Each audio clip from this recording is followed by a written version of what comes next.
ወይ አቤት ሰላም ነው። እግዚአብሔር ይመስገን።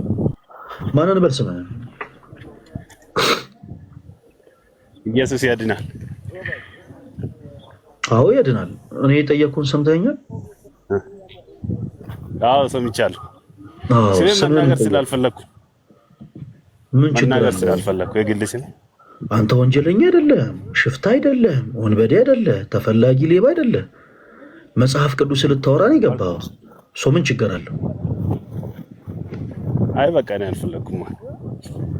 እሺ እኔ ለጊዜው አለመፈለጌን አትቀበልም? ኧረ እቀበልሃለሁ። እኔም ግዴታ አድርጌ አይደለም። አይ እኔ ምን ችግር አለው ብዬ ጠየቅኩ እንጂ ግዴታ አይደለም። ምንም ችግር የለም። ለጊዜው ደስ አለኝ እያልኩ እኔ እጠራሃለሁ። ለጊዜው ዛሬ እኔ ስም አውቃለሁ።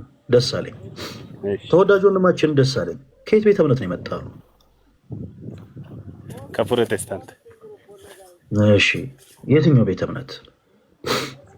ሙሉ ወንጌል። ከሙሉ ወንጌል 66 የሚባል ቤተ እምነት አለ ፕሮቴስታንት ውስጥ 66? አይ የለም 66 የሚባል የለም። ከጎን ያለው እየሰማህ እሺ። እሺ ደሱ ተወዳጅ ወንድማችን ደስ አለኝ የፕሮቴስታንቲዝምን ሰው ሰራሽ ትምህርቶች እያነሳን ነበርና ትምህርታችን መጽሐፍ ቅዱሳዊ ነው ብሎ ዲፌን የሚያደርግ ፕሮቴስታንት እየፈለግን ነበር። ያው ሰው አንተ እንግዲህ ገብተሃል። ያው እኛ ደግሞ ከመጣሽ ማርያም ታምጣሽ ነው። ኦኬ እስቲ አንዳንድ ሀሳቦችን አነሳለና በመጽሐፍ ውስጥ የማስረጃነት እንወያያለን። ተወዳጅ ወንድማችን ደስ አለኝ ሰዎች በማመናቸው ብቻ የዘላለም ሕይወት ያገኛሉ ብለህ ታምናለህ? በክርስቶስ በማመን? አዎ በእኔ ታዲያ በደሱ በማመን አላልኩም እኮ። የጠየቁት ጥያቄ ያው ከክርስቶስ ጋር ነው።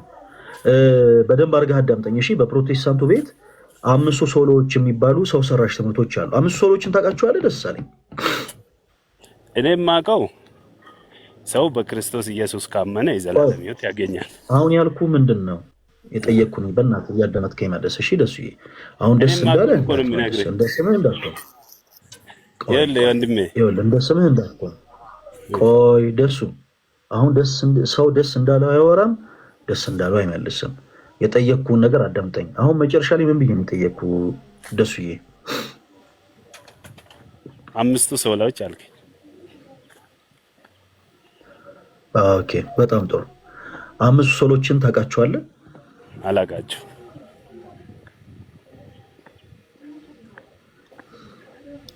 ዛሬ ምን አይነት ጊፍት ነው የምትሰጡኝ? ይቅርታ ደሱ። እሺ 5 ሶሎችን አታውቃቸውም? በጣም ጥሩ።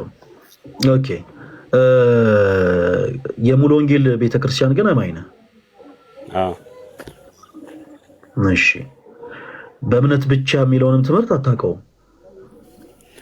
ስለ ይኸውልህ ምን አለ መሰለህ በእምነት ብቻ ምን አለ መሰለህ አይደለም ደሱ። አዳምጠኛ። አውቀዋለሁ ወይ አላውቀውም? አውቀዋለሁ ወይ አላውቀውም?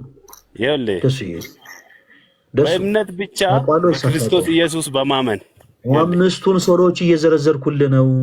የምታውቀውን አውቃለሁ ትለኛለህ፣ ማታውቀውን አታውቀውም። 5 ሶሎዎች ለምሳሌ ክብር ለእግዚአብሔር ብቻ የሚል ትምህርት አለ። ይህን ትምህርት ታውቃለህ ወይስ አታውቀውም? አውቃለሁ። እሺ 5 ሶሎዎችን እኮ አላውቅም ብለኸኝ ነበር። አሁን ስላልፈለግኩ ነው እኔ የማውቀው። ይኸውልህ ምን አለ መሰለህ ምኑን ያልፈለግከው? ክብርም ለእግዚአብሔር ብቻ በእምነት ብቻ በመጽሐፍ ቅዱስ ብቻ የሚለው ሲጠቃለል በክርስቶስ ነው። ወደ ክርስቶስ ነው። ምኑን ያልፈለግከው? ምኑን ያልፈለግከው? ይኸውልህ በሶላ ሳይሆን እኛ የምንድነው አዳኛችን ኢየሱስ ክርስቶስ ነው። በእርሱ በማመን ነው። በቃ እሱ ብቻ በማመን አዳኘ መቼ ነው? ኃይሌ ገብረስላሴ ነው አልኩ። እኔ ያልኩ ስላልፈለግኩ ነው አልኩ። ምኑን ነው እኔ አሁን የጠየቅኩህን? ደሳለኝ እባክህ ስንት ዓመት ነው? ከይቅርታ ጋር ስንት ዓመት ነው? እድሜ ስንት ነው? አስፈላጊ አይደለም እሱ። እሺ ባትመልሱም ችግር የለውም። ከድምፅ እንደምንረዳው ትልቅ ሰው ትመስለኛለህ እና እንደ ሕፃን ልጅ አታውራ እሺ። የምናወራው ስለ መጽሐፍ ቅዱስ ነው። እኔ አሁን ፐርሰናሊ ምን አልወድም መሰለህ፣ ይሄ የመንደር ወሬ የሚያወራ ሰው አይመቸኝም። የዚህ መተህ ስለ መጽሐፍ ቅዱስ እያወራን የመንደር ወሬ እንዳታወራ እሺ። እንደ ሕፃን ልጅ እንዳታወራ፣ የለመድክበት ቦታ ላይ እንደፈለግ። ከኛ ጋር ግን ስታወራ ገሰ ላይ ያስገባን በቻልኩ አቅም መጽሐፍ ቅዱስ የሆኑ ኮንሰፕቶችን እንድታወራ ነው። አይ የለም አሻፈረኝ ካልክ እዛው የለመድክበት የመንደር ወሬን መቀጠል ትችላለህ። እና ስነ ስርዓት ይኑር፣ ግብረ ገብ ይኑር፣ ስርዓት ባለው መልኩ ታወራለህ። 5 ሶሎዎችን ስላልፈለግኩኝ እንጂ አውቃቸዋለሁ ብሎናል። ሁላችሁም አዳምጣቸዋል። ኦኬ 5 ሶሎዎችን ንገረን፣ ምን ምንድን ናቸው? የሙሉ ወንጌል አማኝ ነው። ሁላችሁም አዳምጡት። ሙሉ ወንጌል ምን ብላ ታምናለች መሰለኝ? ምን ብላ ታምናለች አይደለም ያልኩኝ። 5 ሶሎዎችን መጀመሪያ ንገረን። ዋና ትምህርቷ ጀርባ ኢየሱስ ነው። እኔ ዋናው ምክትሉ አላልኩም። ደሳለኝ የጠየቁት ጥያቄ ምንድን ነው? ዋና ትምህርታችን ኢየሱስ ክርስቶስ ያድናል።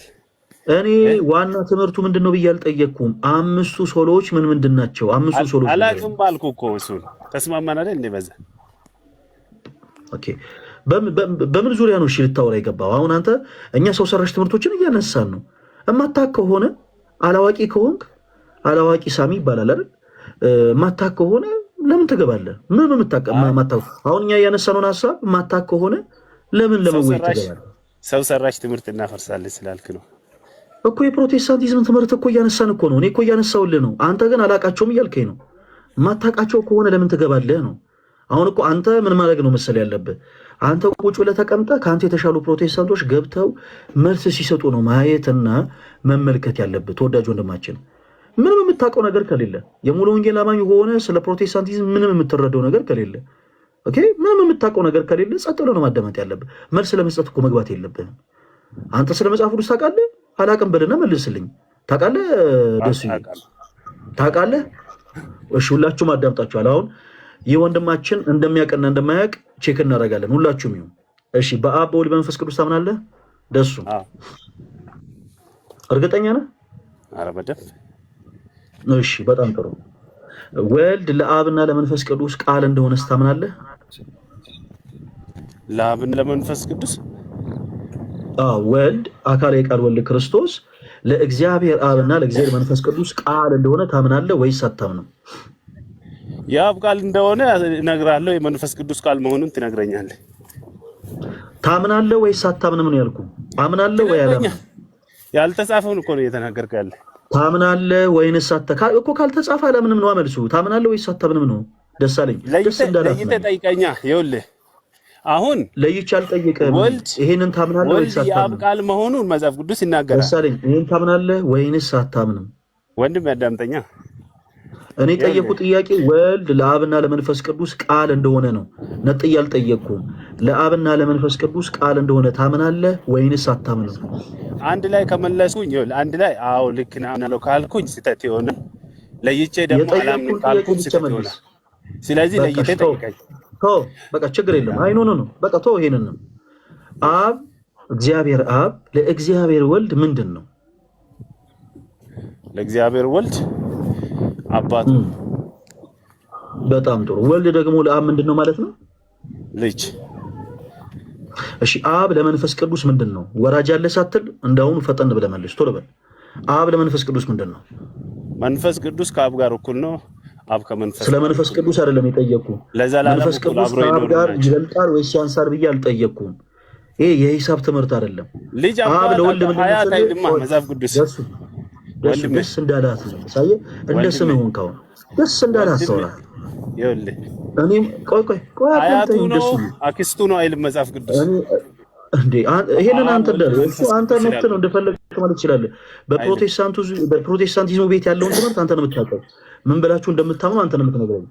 ኦኬ እኔ እዚህ ጋር ምንም ቀርም እንደይ ነገር የለም። ደሱ እዚህ ጋር ፈለገን አበሳጫለሁ ብለህ ቆይ ስሜትን እየተቆጣጠርክ ስላልሆነ ስሜትን እንቆጣጠርልህ። ደሱ እንደዚህ እናድርግ። ፈለገን አበሳጫለሁ ብለህ አፈን እያላቀክ ያለው አመልከዋለሁ በምትለው አምላክ ላይ ነው። አንዳንድ ጊዜ አለማወቅ ደስ የሚለው ነገር ይሄ ነው። ይኸውላችሁ አለማወቅ ደስ ይላል። ይሄን ያክል አያችሁ። ፈለገን አበሳጫለሁ ብለህ አፍህን ከፍተህ እያላቀክ ያለው አመልከዋለሁ በምትለው አምላክ ላይ ነው። ብራዘር ተረጋጋ። ኦኬ በጣም ተረጋጋ። እንደ ስምህ ደስ እንዳለ አታውራ። ተወዳጅ ወንድማችን ደስ አለኝ። ሰው ደስ እንዳሉ ማውራት የለበትም። ደስ እንዳለህም መመለስ የለብም። እሺ ሁላችሁም አዳምጡ። አብ ለወልድ ምንድን ነው ስንለው ይሄ ወንድማችን አባት አለ። እሺ መልካም። ወልድ ደግሞ ለአብ ምንድን ነው ማለት ነው ስንለው ልጅ አለ። እሺ በላሁን ወራጅ አለ እንዳትል እንዳሁኑ በዚህ ፍጥነት አብ ለመንፈስ ቅዱስ ምንድን እንለዋለን? ወራጅ አለ። አይ አይበልጥም አያንስም ምናምን። እኛ ስለ መንፈስ ቅዱስ አልጠየቅንም። አብ ለወልድ አባት ከሆነ አብ ለመንፈስ ቅዱስ ምንድን ነው? ማይክ ክፈትና መልስ። አውቃለሁ ስላልክ በደንብ አድርገን አዋቂነትን እናየዋለን። መጽሐፍ ቅዱስን 2% ያላነበበ ሰው ልክ መጽሐፍ ቅዱስን ከዘፍጥረት እስከ ዮሐንስ ራዕይ እንዳነበበ ሰው አክት ሲያደርግ በጣም ስለሚደብረኝና በጣም ስለሚያበሳጨኝ ነው እንደዚህ ብዬ ጠየቅኩ። ማይክን ክፈተው፣ ደሱዬ ማይክን ክፈተው እንጂ ክፈተው ማይክን። ከፍቻለሁ። መልስልኝ። አብ ለመንፈስ ቅዱስ ምንድን ነው? መንፈስ ቅዱስና አብ ለዘላለም እኩል የኖሩ እኩል ፈጠሩ፣ አሁንም እየኖሩ ያሉ ወደፊትም የሚኖሩ መለኮት ናቸው። እኔ ምንድን ናቸው ብዬ አልጠየቅኩህም። እኔ የጠየቅኩት ጥያቄ አብ ለወልድ አባት ነው እንዴ? የአንተ መልስ ይሄ ስለሆነ ትክክል ነው ማለት አይደለም። እኔ አልጠየቅኩም። ለምሳሌ ስም ማን ነው? ቆይ ወንድማችን ደሳለኝ ስም ማን ነው ስንል ለምሳሌ ደሳለኝ በሚል ተስማማን አይደል? ደሳለኝ በሚል ስም እንጠራለን እንጂ በወረዳና በቀበሌ አንጠራህም። ስም ማን ነው ስንል በቃ ወረዳ 14 ስላልክ ትክክል ነው ማለት አይደለም ወይ? እንደ ህፃናት ታውራ። አሁን ለሱ ይቅርታ፣ ቆይ ማን ነበር ስሙ? ደሳለኝ። አንድ ጊዜ ይቅርታ። አሁን ፈለገ የጠየቀ ቴዎሎጂካሊ ጥያቄ ነው። ቅድም ላይ ራሱ የጠየቀውን ጥያቄ መቼ አብራራው? ዲያቆኒ ምንድን ነው ቅድም የጠየቀው ጥያቄ? ክብር ለእግዚአብሔር ብለህ ታምናለህ አልከው። አዎ አምናለሁ። ክብር ለእግዚአብሔር ብለህ ታምናለህ ደሳለኝ? አዎ አምናለሁ። በቃ ክብር ለእግዚአብሔር ብቻ ነው የሚገባው። የፕሮቴስታንቶች ትምህርት እንደዛ ነው። ክብር ይኸውልህ መጽሐፍ ቅዱሳዊ እናርካ ክብር ለሚገባው ክብር ይስጥ ይላል። ቆይ ደስዬ፣ ቆይ አንድ ጊዜ ቆይ፣ አትቸኩል። አሁን እኔ መጽሐፍ ቅዱስ ይላል አይልም አላልኩም። ክብር ለእግዚአብሔር ብቻ ብለህ ታምናለህ?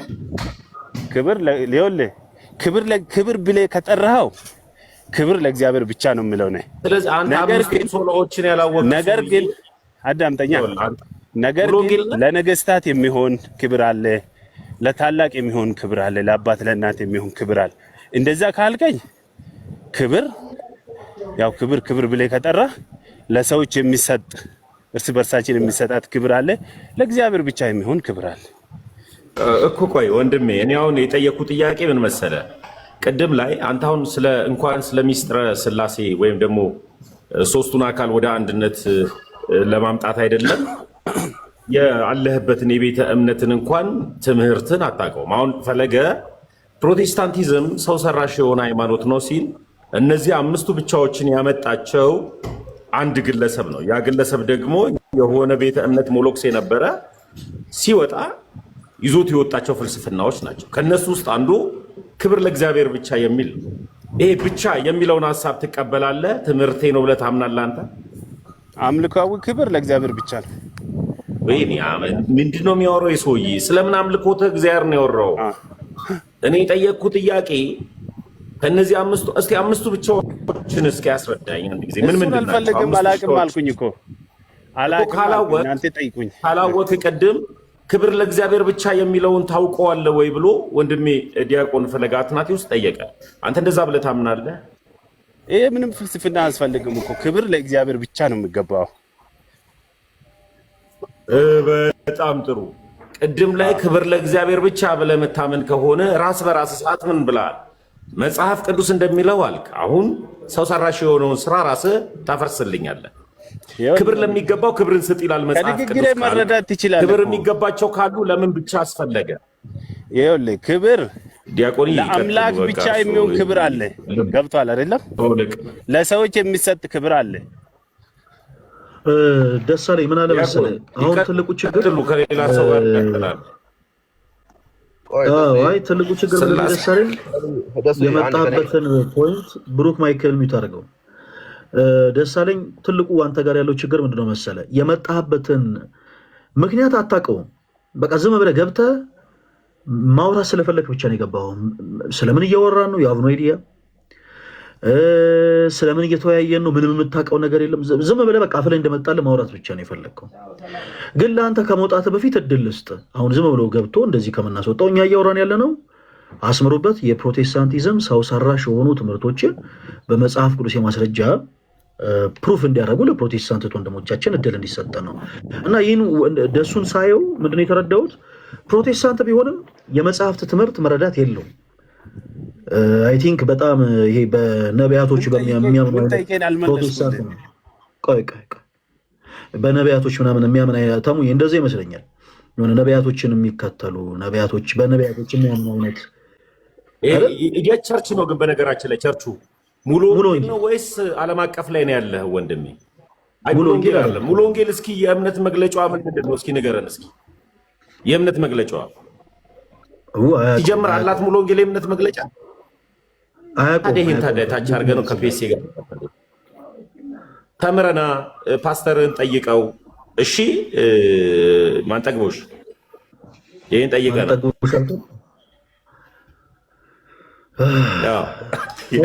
ተምረና እዛ ታች ያው በቃ ነቀልኩት። ከፔሴ ጋር ቀጥሉ ዲያቆኒ። እሺ ከዛ በፊት አንድ የገባ ሰው ስላለ ከይቅርታ ጋር ለብሩክ እድል እንሰጣለን። እሱ ቀድሞ ስለገባ። እሺ ብሩክ እንዴት አለ? ሰላም ነው፣ ስላሴ ይመስገን። ከየት ቤተ እምነት ነበር አንተ የመጣኸው? አማኑኤል ህብረት። ከአማኑኤል ህብረት። መልካም። የፕሮቴስታንቲዝም ትምህርት ሰው ሰራሽ ትምህርት ነው ብለን እናምናለን እና በመጽሐፉ ማስረጃ አይ ትምህርታችን ሰው ሰራሽ ሳይሆን መጽሐፍ ቅዱሳዊ ነው ለሚሉ ሰዎች እድል ለመስጠት ፈልገን ነው እንግዲህ ዛሬ እናንተን እያስገባን ያለ ነው። ተወዳጅ ወንድማችን እንኳን ደህና መጣ። በፕሮቴስታንቱ ቤት በጣም ብዙ ሰው ሰራሽ ትምህርቶች አሉ ብለን እናምናለን። ከሁሉም ሀሳብ እየቀላቀለን ስለሆነ የምናነሳው እስቲ ለአንተ ደግሞ አንድ ሌላ ሀሳብ ላንሳለን። ድንግል ማርያም ከክርስቶስ ኢየሱስ ውጪ ሌሎች ልጆች አሏት የሚል ትምህርት በፕሮቴስታንቱ ቤት አለ። በጣም በሚያሳዝን ሁኔታ አንዳንድ የፕሮቴስታንት መምህራንም ጭምር በጣም አሪፍ ነው። ድንግል ማርያም ከክርስቶስ ኢየሱስ ውጪ ልጆች አሏት ብለህ አታምንም አይደል ብሩክ? አላምንም፣ በፍጹም አላምንም። በጣም ጥሩ። የክርስቶስ ኢየሱስ እናት ብቻ እንደሆነች እስቲ በመጽሐፍ ቅዱስ የማስረጃነት ለሌሎች ፕሮቴስታንት ወንድሞች 2 ደቂቃ መለስኩልህ። አሁን ፕሮቴስታንቱ እኔ አልመለስክም አላልኩም እንዴ? የምን እዚህ ጋር ትንቅንቅ ነው ወዳጅ? ተረጋጋ እንጂ። ያመንክበትን ነገር 2 ደቂቃ ወስደህ ንገረን። የክርስቶስ ኢየሱስ እናት ብቻ መሆኗን የሚያስረዳ የመጽሐፍ ቅዱስ ጥቅስ አንስተህ ለሌሎች ለሚያምኑበት እንዲህ አይነቱ ትምህርት ሰው ሰራሽ ነው ብለን ስለምናምን አንተም ከኛ እኩል በዚህ ትምህርት ለማታምን አምንበታለሁ ብለሃል እኮ። የምን ፖለቲካ የምታወራው? ወደ ጥያቄ ግባ። ጊዜ ትወዳደራለህ እንደ ለፖለቲካ ብሩክ? የጠየቀህ እኮ ፖለቲካ አለ፣ መጽሐፍ ቅዱሳዊ ጥያቄ ሲጀምር ቤተ እምነት የት ነው? በትርፍ ጊዜ ትወዳደራለህ? ሳይገባ ወጥተህ እዚህ ትጮኻለህ። ቆይ የገባህን አንተ አሁን እዚች ጋር ያስተፋል መርዝን። የት ቤተ እምነት ነህ? ቤተ እምነት አስተፊው። እሺ የት ቤተ እምነት ነህ? አማኑኤል ህብረት። አማኑኤል ህብረት እስኪ የእምነት መግለጫዋን ንገረኝ። አውጣና አንብበው፣ ጎግል ላይ አለልህ። የለም ሲጀምር በፕሮቴስታንት ደረጃ አንድ ሃይማኖት ብቻ ነው። አንድ ሃይማኖት ብቻ ነው የእምነት መግለጫ ያለው፣ እሷም መካነ ኢየሱስ። አስረዳኝ የእምነት መግለጫዋን። የለውም ወይ?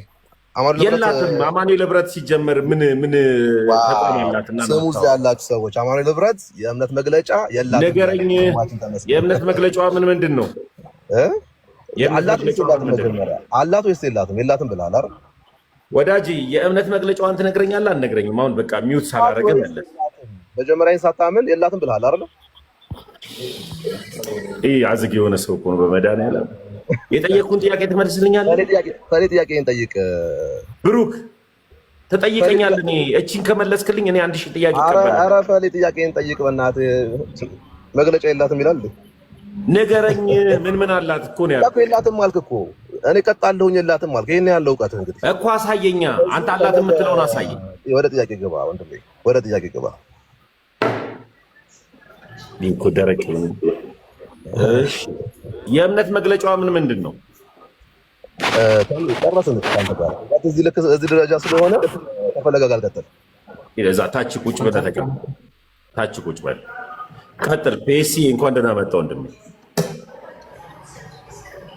እንዴት ነህ? ሰላም ብያለሁ ታሚ፣ ሌሎችም ሰላም ብያለሁ። የቸርች ነበርክ ፔሲ ያለ የኔ ቃለ ሕይወት በስላሴ ታምናለች እንዴ? በስላሴ ታምናለች። ስላሴ ብላ ታምናለች? አዎ። ስላሴ የሚለውን ከየት አመጣች ቃለ ሕይወት ፔሲ?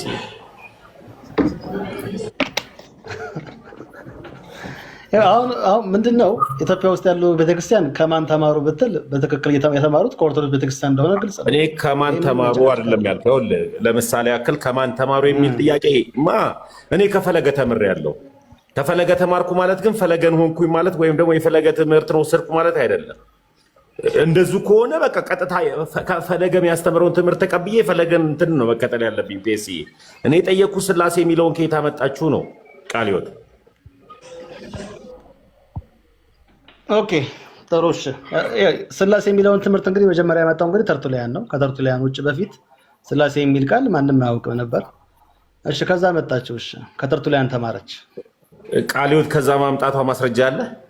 ስላሴ ከኦርቶዶክስ የኢትዮጵያ ቃለ ሕይወት ቤተክርስቲያን ከኦርቶዶክስ ተማረች ስልህ አትቀበለው። ተርቱሊያን ነው ይሄን ቃል ያመጣው ከተርቱሊያን የተማርነው ስልህ አትቀበለው። እኔ አልተቀበልም። ትቀበላለህ? ለምን? ለእሱ ትክክለኛ ማስረጃ አለ ወይ? ተርቱሊያን እንዳመጣ ለቃለ ሕይወት ስላሴ ብለሽ ወይም ትሪኒቲ ብለሽ አስተምሪ ብሎ እንደሰጣት ማስረጃ አለ ለቃለ ሕይወት? ተርቱሊያን ለሁሉም ነው የሰጣቸው። ተምዬ ለሁሉም ማለት ቃለ ሕይወት መቼ ዓመተ ምህረት ነው የተመሰረተች? ቅርብ ጊዜ ነው። ገባኝ። ቅርብ ጊዜ ነው እኮ መቼ ተርቱሊያን የስንት ክፍለ ዘመን ሰው ነው? ቃለ ሕይወት መቼ ዓመተ ምህረት ነው የተመሰረተችው? ኦኬ ተርቱሊያን 3ኛው ክፍለ ዘመን የነበረ ሰው ነው። እሺ ቃለ ሕይወትስ መቼ ዓመተ ምህረት ላይ ነው? ቃለ ሕይወትስ መቼ ዓመተ ምህረት ተመሰረተች? እኮ 100 ዓመቷ ነው እኮ አልኩ እኮ የ100 ዓመት ታሪክን እንዴ ከ3ኛ ክፍለ ዘመን ከነበረ አባት ጋር ታገናኘዋል? ኦኬ ለምንድን ያገናኘሁት? ከሱ ስለተማረች ከሷ በፊት ቀዳሚ የነበረ ሰው ስለ ስላሴ ስላስተማረ ያን ትምህርት ተቀብላ ልክ ነው ስለተቀበለች አገናኘሁት ማለት ነው። ተርቱሊያን ቃለ ሕይወት ነው እንደ ሃይማኖቱ? ፔሲ አልሰማም? ትሰማኛለህ? ፔሲ ተርቱሊያን ቃለ ሕይወት ነው እንደ ሃይማኖቱ? አይ ተርቱሊያን ኦርቶዶክስም አይደለም ሃይማኖቱ። ቃለ ሕይወት ነው ወይ ሃይማኖቱ? ኦርቶዶክስም አይደለም ሃይማኖቱ። ኦርቶዶክስም አይደለም እኮ ታዲያ።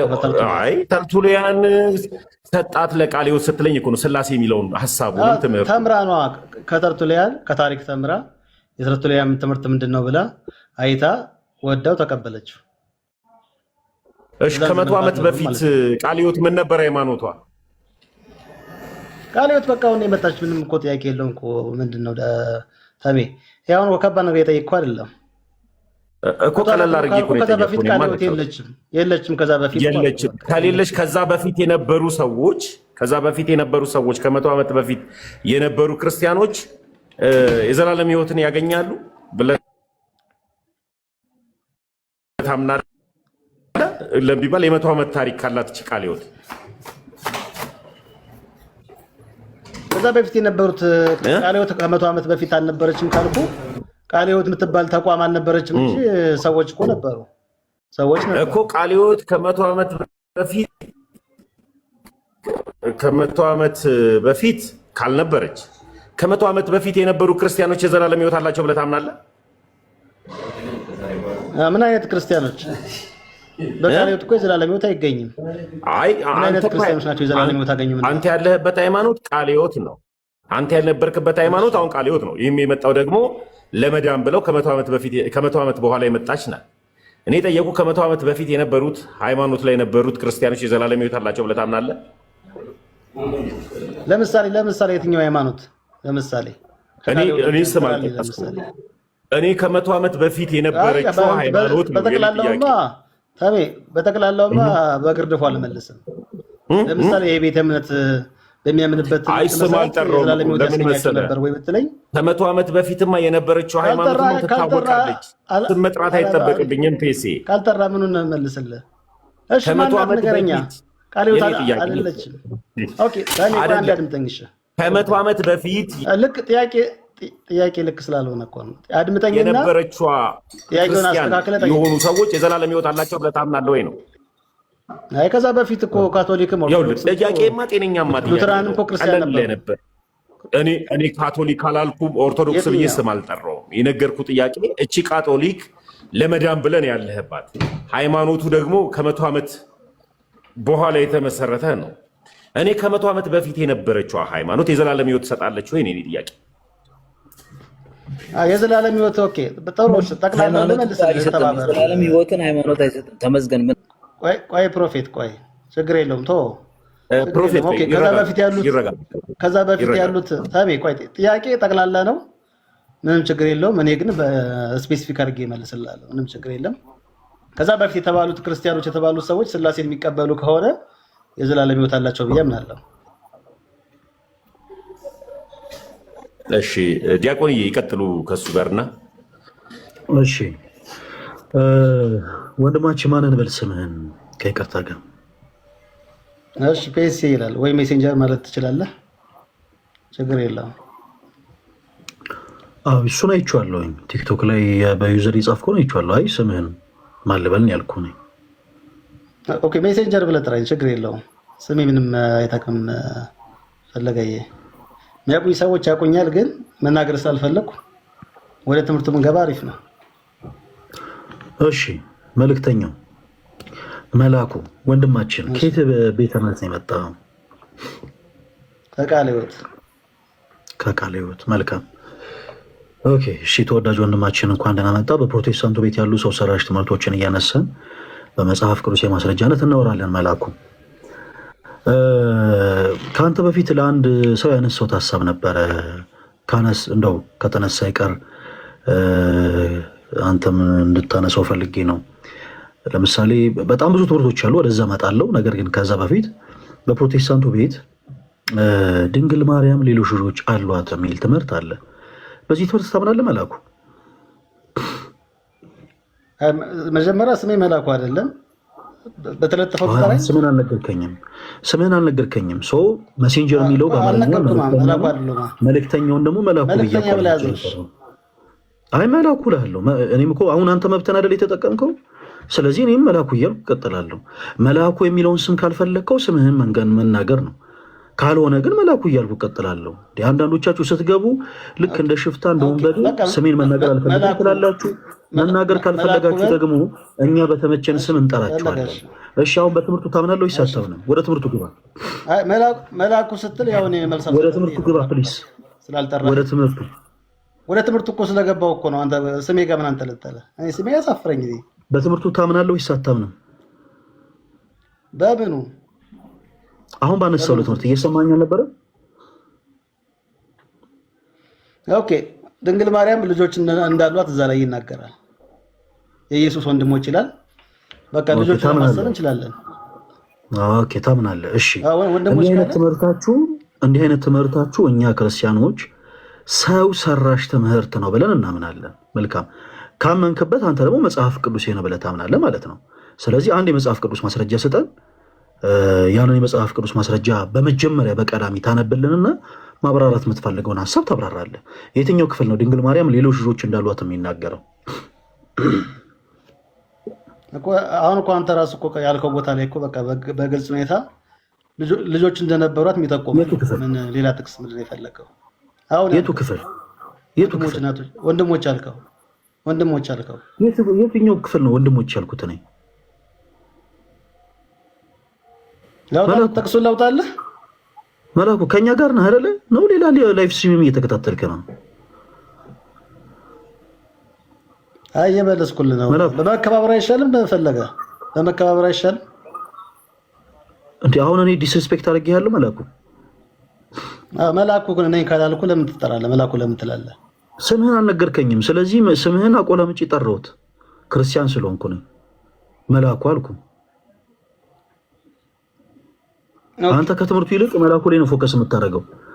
አሁን መላኩ የጠየቁ ጥያቄ አምንበታለሁ ብለኸኛል። አንድ የመጽሐፍ ቅዱስ ማስረጃ ስጠኝ። ድንግል ማርያም ልጆች እንዳሏት የሚናገር አንድ የመጽሐፍ ቅዱስ ማስረጃ ስጠኝ። ወደ ማስረጃው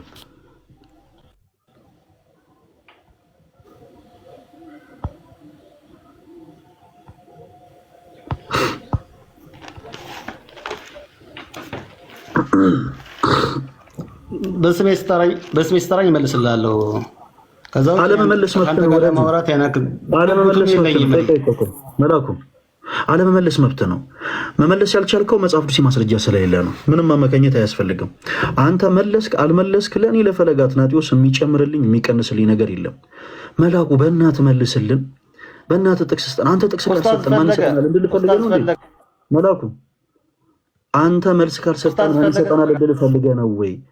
ስለዚህ በዛ ላይ ፊል አታደርግ። እሺ መልስ የምትሰጠው ለራስህ ነው።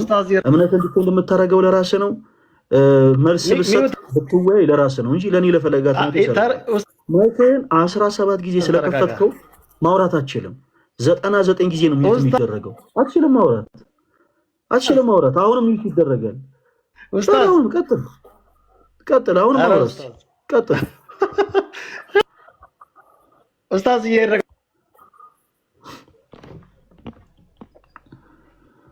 ኡስታዝ ቢረጋጋ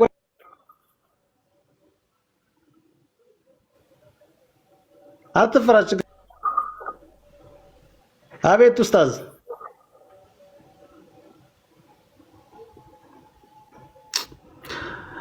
አይ መላኩ አሁን ማይክን መክፈት ትችላለህ። አሁን ፈቅጄልሃለሁ። አሁን ደግሞ አውራ። እስካሁን ከልክዬክ ነበር።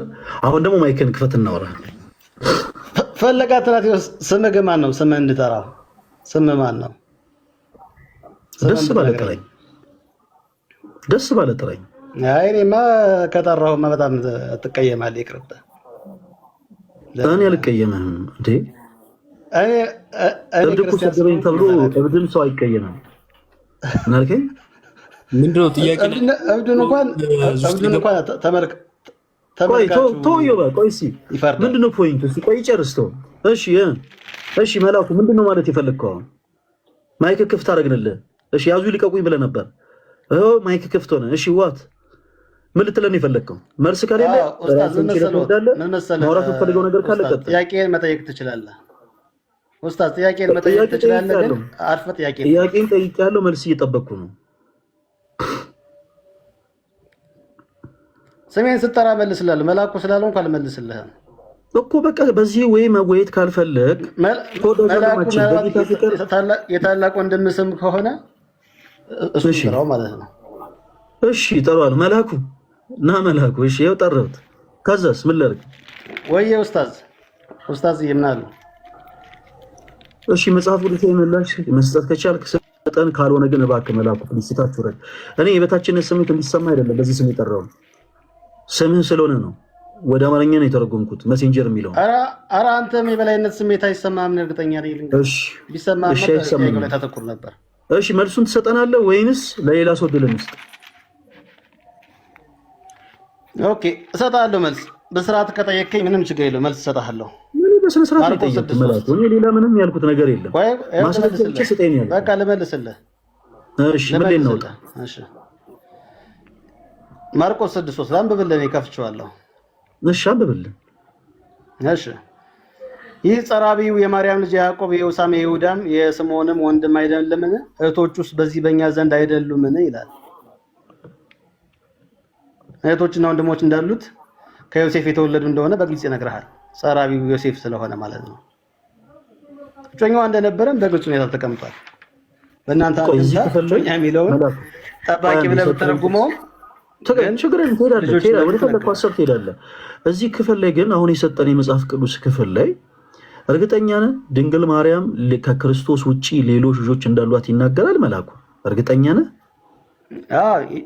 የጸራቢ ልጆች መሆናቸውን በግልጽ ሁኔታ ከማርያም እንደወለዱ እኔ አቁም እስከምል ድረስ አንድ ጊዜ አንብበው ክፍሉን።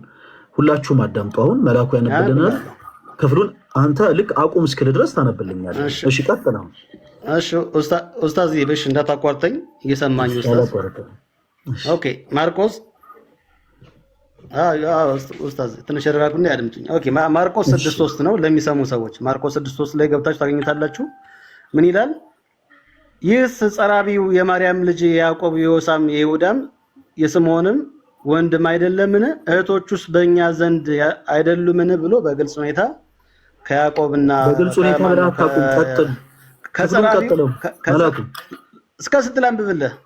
እኔ አቁም እስከ ድረስ ታነበዋለህ። ቀጥል። ላንብብልሽ። እሺ ኡስታዝ ቴንክ ዩ ስለፈቀድክልኝ እንዳነበው። ኦኬ ልድገመውና ይህስ ጸራቢው የማርያም ልጅ ያዕቆብም የዮሳም የይሁዳም የስምዖን ወንድም አይደለምን? እህቶቹስ በእኛ ዘንድ አይደሉምን? አሉ። ይሰናከሉበትም ነበር። በጣም ጥሩ። በቃ ኢየሱስም በጣም አሪፍ። እሺ በጣም አሪፍ። እሺ በድጋሚ አሁንም ደግሞ ይሄንኑ ተመሳሳይ ሐሳብ ማቴዎስ 13 ከቁጥር 54 ጀምሮ ታለምብልናል። ይሄንኑ ክፍል እሺ። አሁን ይሰናገሉበት ነበር የሚለውን ክርስቲያኖች ሁላችሁም ትይዛላችሁ። ወንድማችን መሌ ትገባና አሁን ማቴዎስ 13 ከ54 ጀምሮ ይስተናገሉበት የሚል የለም። ኡስታዝ ፈለገ ይስተናገሉበት የሚል የለም። ይሰናከሉበት እንጂ የሚለው ይስተናገሉበት ነገር የሚል የለም። እሺ ይሰናከሉበት እንጂ እሺ። ሶሪ ይቅርታ። ማቴዎስ 13 አይደል ነው 14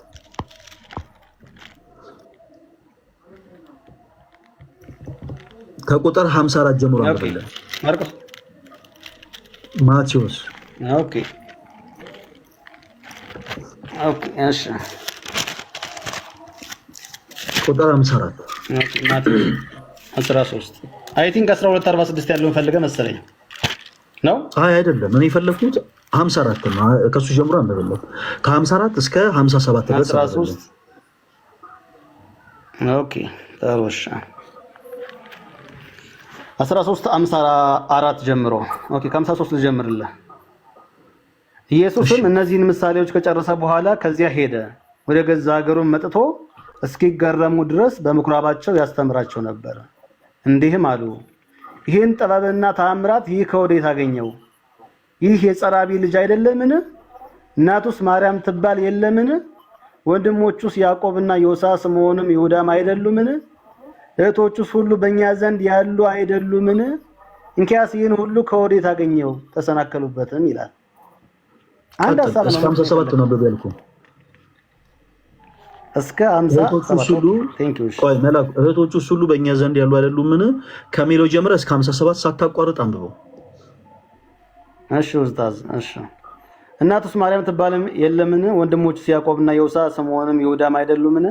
እህቶቹስ ሁሉ በእኛ ዘንድ ያሉ አይደሉምን?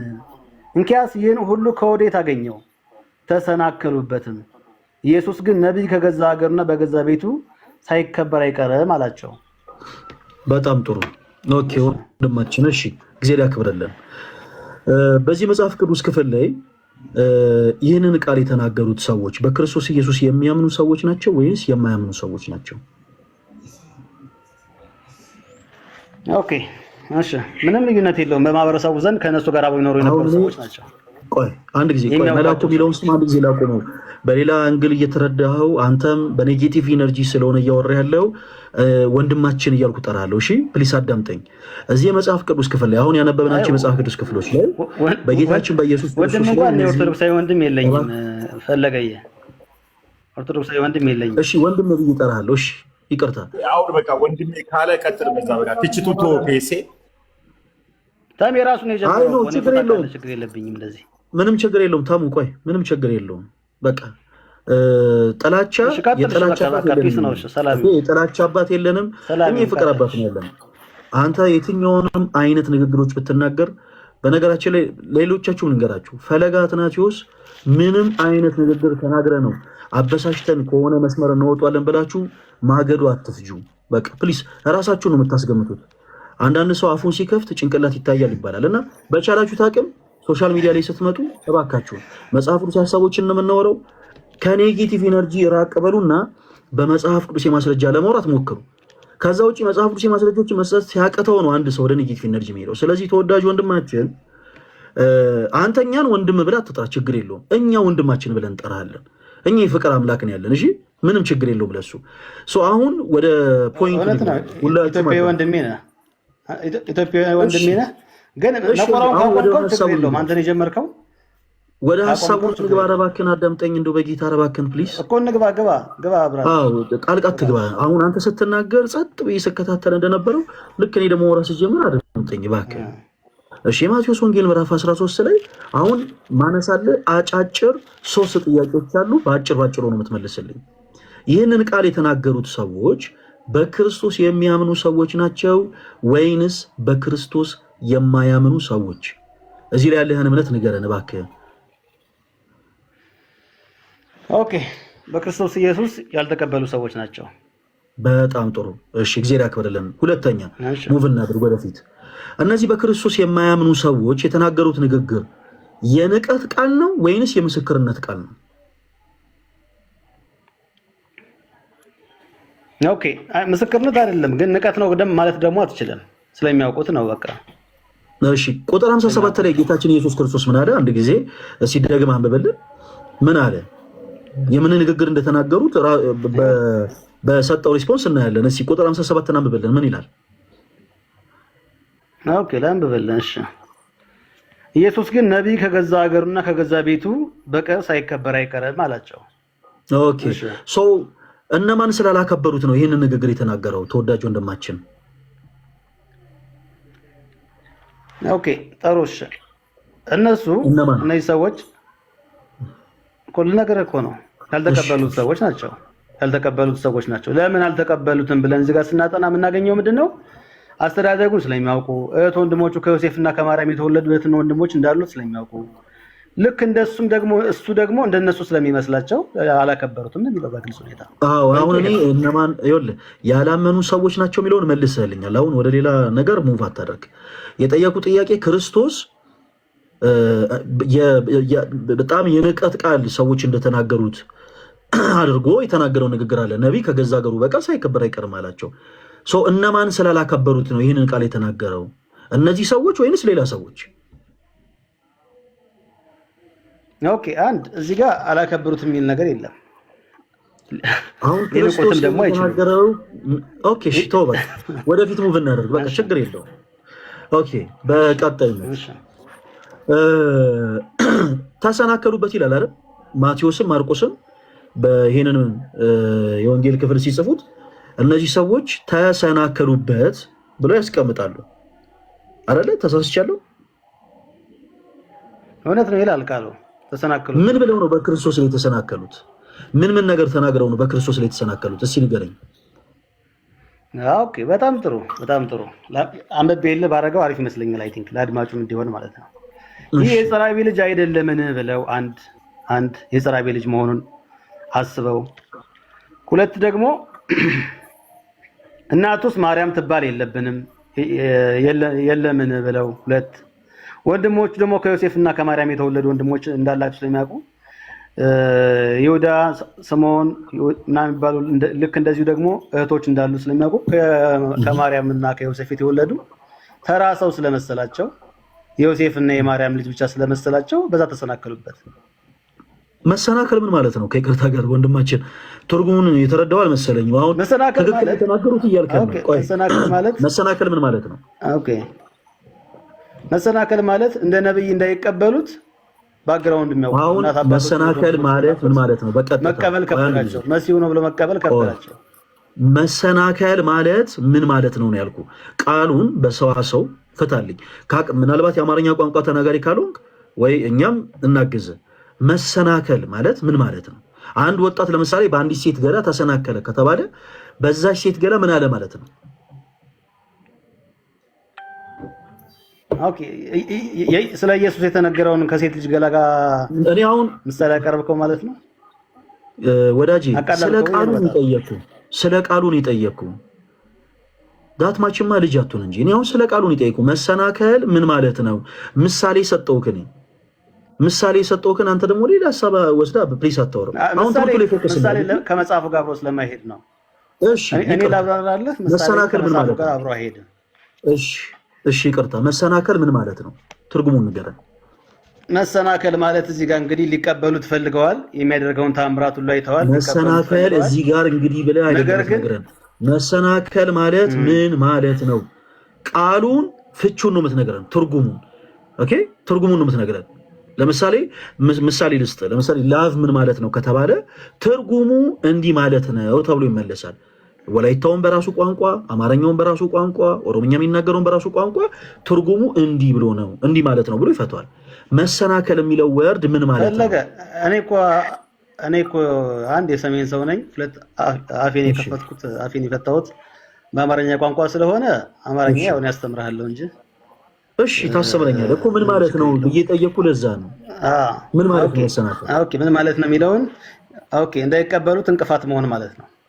በዚህ ኮንቴክስት ነው። አሁን እኔ ወደ መጽሐፍ ቅዱሱ ክፍል አትግባ። መሰናከል ባይት ሰልፍ ቀጥተኛ ትርጉሙን ንገረኝ። መሰናከል ምን ማለት ነው? ጥሩ እኮ እየሞከርክ ነው። ወደ መጽሐፍ ቅዱሱ አትግባ። መሰናከል ማለት ምን ማለት ነው? በመጽሐፍ ኮንቴክስት ነው መልስልህ። እኔ አሁን እዚህ ጋር ያለው ሐሳብ ምንድነው ብዬ እኮ አይደለም የጠየቅኩት። በመጽሐፍ ቅዱስ መሰናከል ማለት ቆይ መሰናከል ማለት መሳሳት ማለት ነው። ይሄን ሐሳብ ትቀበለዋለህ? ቆይ መሰናከል ማለት መሳሳት ማለት ነው። ይሄን ሐሳብ ትቀበለዋለህ? አልቀበለውም። መሰናከል ማለት መሳሳት አይደለም። መሰናከል ማለት መሳሳት አይደለም። ቆይ ሁላችሁም አዳምጡ። መሰናከል ማለት መሳሳት አይደለም ማለት መሳሳት ማለት አይደለም ማለት ላስረዳ ለምን እንደሆነ ላስረዳ። እባክህን አንድ ጊዜ አዳምጠኝ ተወዳጅ ወንድማችን። መሰናከል ማለት መሳሳት አይደለም ማለት በዚህ ኮንቴክስት በመጽሐፉ ኮንቴክስት መሳሳት ማለት አይደለም። እሺ በመጽሐፍ ቅዱሱ ኮንቴክስት መሰናከል ማለት ምን ማለት ነው? እንዲህ ማለት ነው ብለህ አጭር መልስ ስጠኝ አንድ ጊዜ ጋይስ፣ ሁላችሁም አዳምጡ። ኦኬ በጣም አሪፍ በጣም አሪፍ። አሁን ጥሩ መጣህልኝ። እዚህ ቦታ ላይ ለምን መሰናከል ለምን እንዳይቀበሉት እንቅፋት መሆን ማለት ነው። አሁን ለምንድን ነው መሰናከል እንዲህ ማለት ነው እያልክ አይደለም የምትሄደው። በዚህ መጽሐፍ ቅዱስ ኮንቴክስት መሰናከል ማለት እንዲህ ማለት ነው ብለህ ነው የምትመልስልን ተወዳጅ ወንድማችን። ከስር ደግሞ ፈለገ ተጽዕኖ ፈጣሪ እያሉ ነው ባለማድመጥ መሰለኝ። ያው ልመልስልህ ነው፣ አድምጥ፣ ጊዜ ስጠኝ። ለምንድን ነው ወደ ሌላ ሐሳብ የምትሄደው? ለምንድን ነው ስለ መጽሐፍ ለምንድን ነው ተወዳጅ ወንድማችን ለምንድን ነው? ቆይ አዳምጠኝ። ከስር ምንም ብለው ይጻፉ፣ ፈለገ ተጽዕኖ ፈጣሪን ብለው ይጻፉ፣ ፈለገ አጭበርባሪን ብለው ይጻፉ። ይህን ቴክስቱን ኮሜንቱን ምናምን ተወው። ለምን ስለ መጽሐፍ ቅዱስ ብቻ ፎከስ አድርጋ አታወራም? በጌታ ምን ሆነ ነው? አሁን እዚህ ጋር አንድ ነገር ፕሊስ ወንድምነት እባክህን ቆይ አዳምጠኝ፣ እባክህን አዳምጠኝ ወዳጅ። እዚህ ውስጥ ለተሰበሰቡ ሰዎች ምንም ቢሆን አንተ የፕሮቴስታንት እምነት ተከታይ ነህ። ልክ እንዳንተ ፕሮቴስታንት አማኝ ሆነ ይህንን ላይቭ እየተከታተለ ያለ ደግሞ በጣም ብዙ ቁጥር ያለው ሰው አለ። ኦኬ ክርስቲያን የሆኑትን እኛን ኦርቶዶክሳውያን እርሳን ሌሎቹንም እርሳቸው። ቢያንስ እንዳንተ ላሉ ፕሮቴስታንቶች ፍሬ ሊያፈራ የሚችልን ነገር እኮ ነው መናገር ያለበት ተወዳጅ ወንድማችን። በቃ እኛ እያነሳን ያለነው ሐሳብ አለ። ይሄው እንዲህ ብላችሁ የምታምኑ ትምህርት ሰው ሰራሽ ትምህርት ነው እያልን እኮ ነው። ይሄ ሰው ሰራሽ ትምህርት ማለት ቀላል ነገር አይደለም። ምናምንበትን ነገር እየነገርን ነው። ስለዚህ አንተም ቆይ እባክህን እስኪጨርስ አዳምጠኝ። እኔ ደግሞ ጣልቃ መግባትም ይኸውልህ ጣልቃ መግባትም አይደለም ማውራት ያለብን። ሐሳቤን እስኪጨርስ አዳምጠኝ ወዳጄ እባክህን። ስለሌላ ነገር የሆነ ሞክ የሚያደርጉ ነገሮችን ጥላቻ የሆኑ ነገሮችን ምናምን በመሀል እባክህ ሌላ ነገር አታወራ ፕሊዝ። አንተ እምነት ምንም ሊሆን ይችላል። እምነትን አክብረን ያስገባን፣ አመለካከትን አክብረን ያስገባን። ስለዚህ በሳል ሁን እባክህን። ይሄ አልፎበታል ድሮ በቃ የእናንተ እምነት እንዲህ ምናምን ሞክ ተደራርጉ። እባክህን እስክጨርስ አንድ ጊዜ እባክህን ታገሰኝ። ሰዎችን ማብሸቂያ አይደለም ወዳጄ። እባክህን አዳምጠኝ በጌታ ኧረ በጌታ እባክህን አዳምጠኝ። ኢቨን አንተን ፐርሰናሊ ራሱ እየሰደብኩና እየዘለፍኩ አይደለም። የጋራ የሚያስማማንን ሐሳብ ኧረ እባክህን በጌታ መጨረስ። ኧረ ተው ግድ የለም ይሄን ያክል ሌላ ቦታ ግን ይሄን ያክል እኛ ድል አይሰጠንም ታውቃላችሁ። ትንሽ ተሳደብ እኛውን ፕሮቴስታንት የሆኑ ሰዎች ቤት ኧረ እኔ ልሰድብህ አይደለም በጌታ ምን ብዬ ነው የተሳደብኩት? ወዳጄ ምን ብዬ ነው የተሳደብኩት? እስኪ ንገረኝ። እንዲህ ብለህ ተሳደብኩት? መሰናከል ማለት እኮ የመለስኩልህ እኮ መሰናከል ማለት ወደ መሰናከል ማለት ከስር ፈለገ ተጽዕኖ ፈጣሪ ብለው እንደተሳሳቱ አይደለም። ምን ብዬ ተሳደብኩ? አንተን ምን ብዬ ተሳደብኩ? እኔ አንተን ምን ብዬ ሰደብኩ? ንገረኝ። ምን ብዬ ነው የሰደብኩ? ምን ብዬ ነው የሰደብኩ? አይ መልስ የለም። የሰደብኩ ነገር ሳይኖር ተሳደብ የምትለኝ? ኧረ እኔ እነግርሃለሁ። ቆይ እንጂ ምን ብዬ ሰደብኩ? አታስመልስም እኮ ፈለገ። ምን ብዬ ሰደብኩ? ሰድቤያለሁ ወንድሜ፣ ሰድቤያለሁ። ትንኮሳ ምናምን የመተንኮስ ነገር አበሳጭተህ ምናምን ነገር ሰድቤያለሁ ወይ? ቆይ ወደ ሌላ እንሄዳለን። ማስረጃዬን ተቀባይነት እንዳያገኝ ለማበሳጨት ትፈልጋለህ? ሸንቆጥ እያደረግህ መልእክት እንዳይሰማ አውቀሽ ከዚህ በላይ እኔ አንተን አሁን ፐርሰናል ስሜት ያደርግም ስለ የትኛውም የመጽሐፍ ቅዱስ ሀሳብ መሰናከል ማለት ፈለገ ተጽዕኖ ፈጣሪ ነው ብለው ማውራት አልፈልግም። ተሳስተዋል እነዚህ ሰዎች።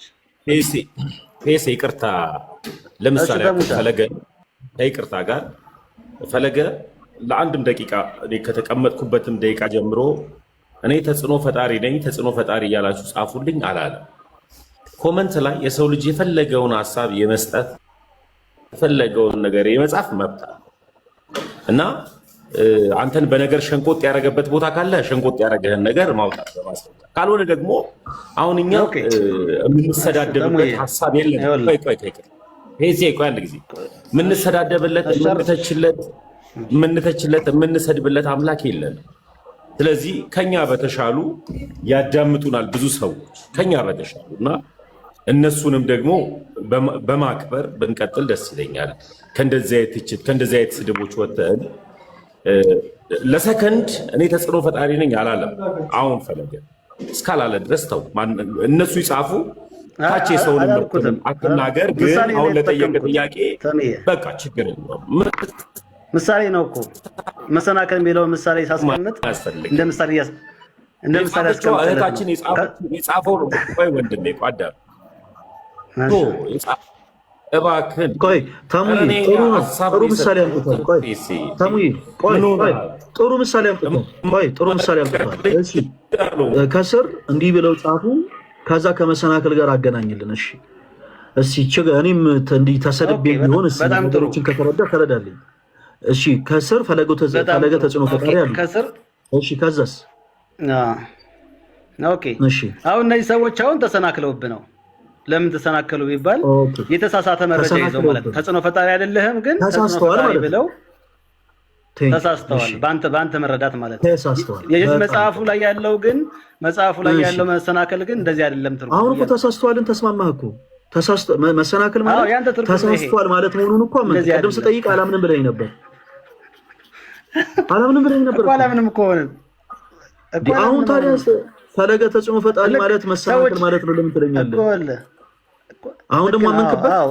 በዚህ ኮንቴክስት በመጽሐፉ ኮንቴክስት ግን አንተ እንደተሳሳቱብህ አይደለም ነው። በመጽሐፍ ቅዱስ ኮንቴክስት ሳይሆን እንዲሁ ስጠይቅ እኔ መሰናከል ማለት መሳሳት ማለት ነው ብዬ አላምንም ብለህን ነበረ። ጭራሽ በቃ ይሄ መሳሳት የሚለው ቃል በዚህ ኮንቴክስት ነው ብለህን ነበር።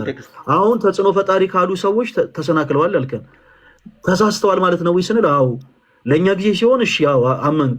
እሺ ወደ ውይይቱ እንግባ። አያላምንም ወንድማች ምን እናድርግ መሰለ፣ እኔ ፐርሰናሊ በቃ እኔ አንተን ስሜቴ ማድረግ እንዲህ ተበሳሽተህ ተናደህ ምናምን መጽሐፍ ውስጥ ማውራት ስለማልፈልግ ለሌሎች ወንድሞች እድል ስጥና ከሌሎች ወንድሞች ጋር አውሩ። እኔ ፐርሰናሊ ግን ተሳስተዋል በሚለው ምንም ችግር የለውም። ተሳስተዋል በሚለው አሁን ሌላ ነገር አይደለም እኔ ያልኩት። ካዋጣ ሂድ እባክህን ፕሊዝ። ተሳስተዋል በሚለው ካዋጣ ሂድበት እኮ አልኩ። እኔ አሁን ስለሌላ ነገር አላወራሁም። እኔ አሁን ማወራው ስለ ባይብል ነው። መጽሐፍ ቅዱስ ሰዎችን ማብሸቂያ አይደለም። መጽሐፍ ቅዱስ ሰዎችን ማናደጃ ሌላ ባድወርድ እንትን የምንልበት ነገር አይደለም። መጽሐፍ ቅዱስ ሰዎች የምናንጽበት ቃል ነው። እኔ አንተን አንጻለሁ ብዬ ዳትማች አንተ ደግሞ በጣም በኔጌቲቭ ኤነርጂ ተበሳጭተህ ከሆነ የምታወራኝ በቃ ባጭሩ አገልግሎቱ በዜሮ ነው የሚባዛው ወዳጄ። ምንም ብልህ አትሰማኝም። ምንም ብልህ እየሰማኝ አይደለም።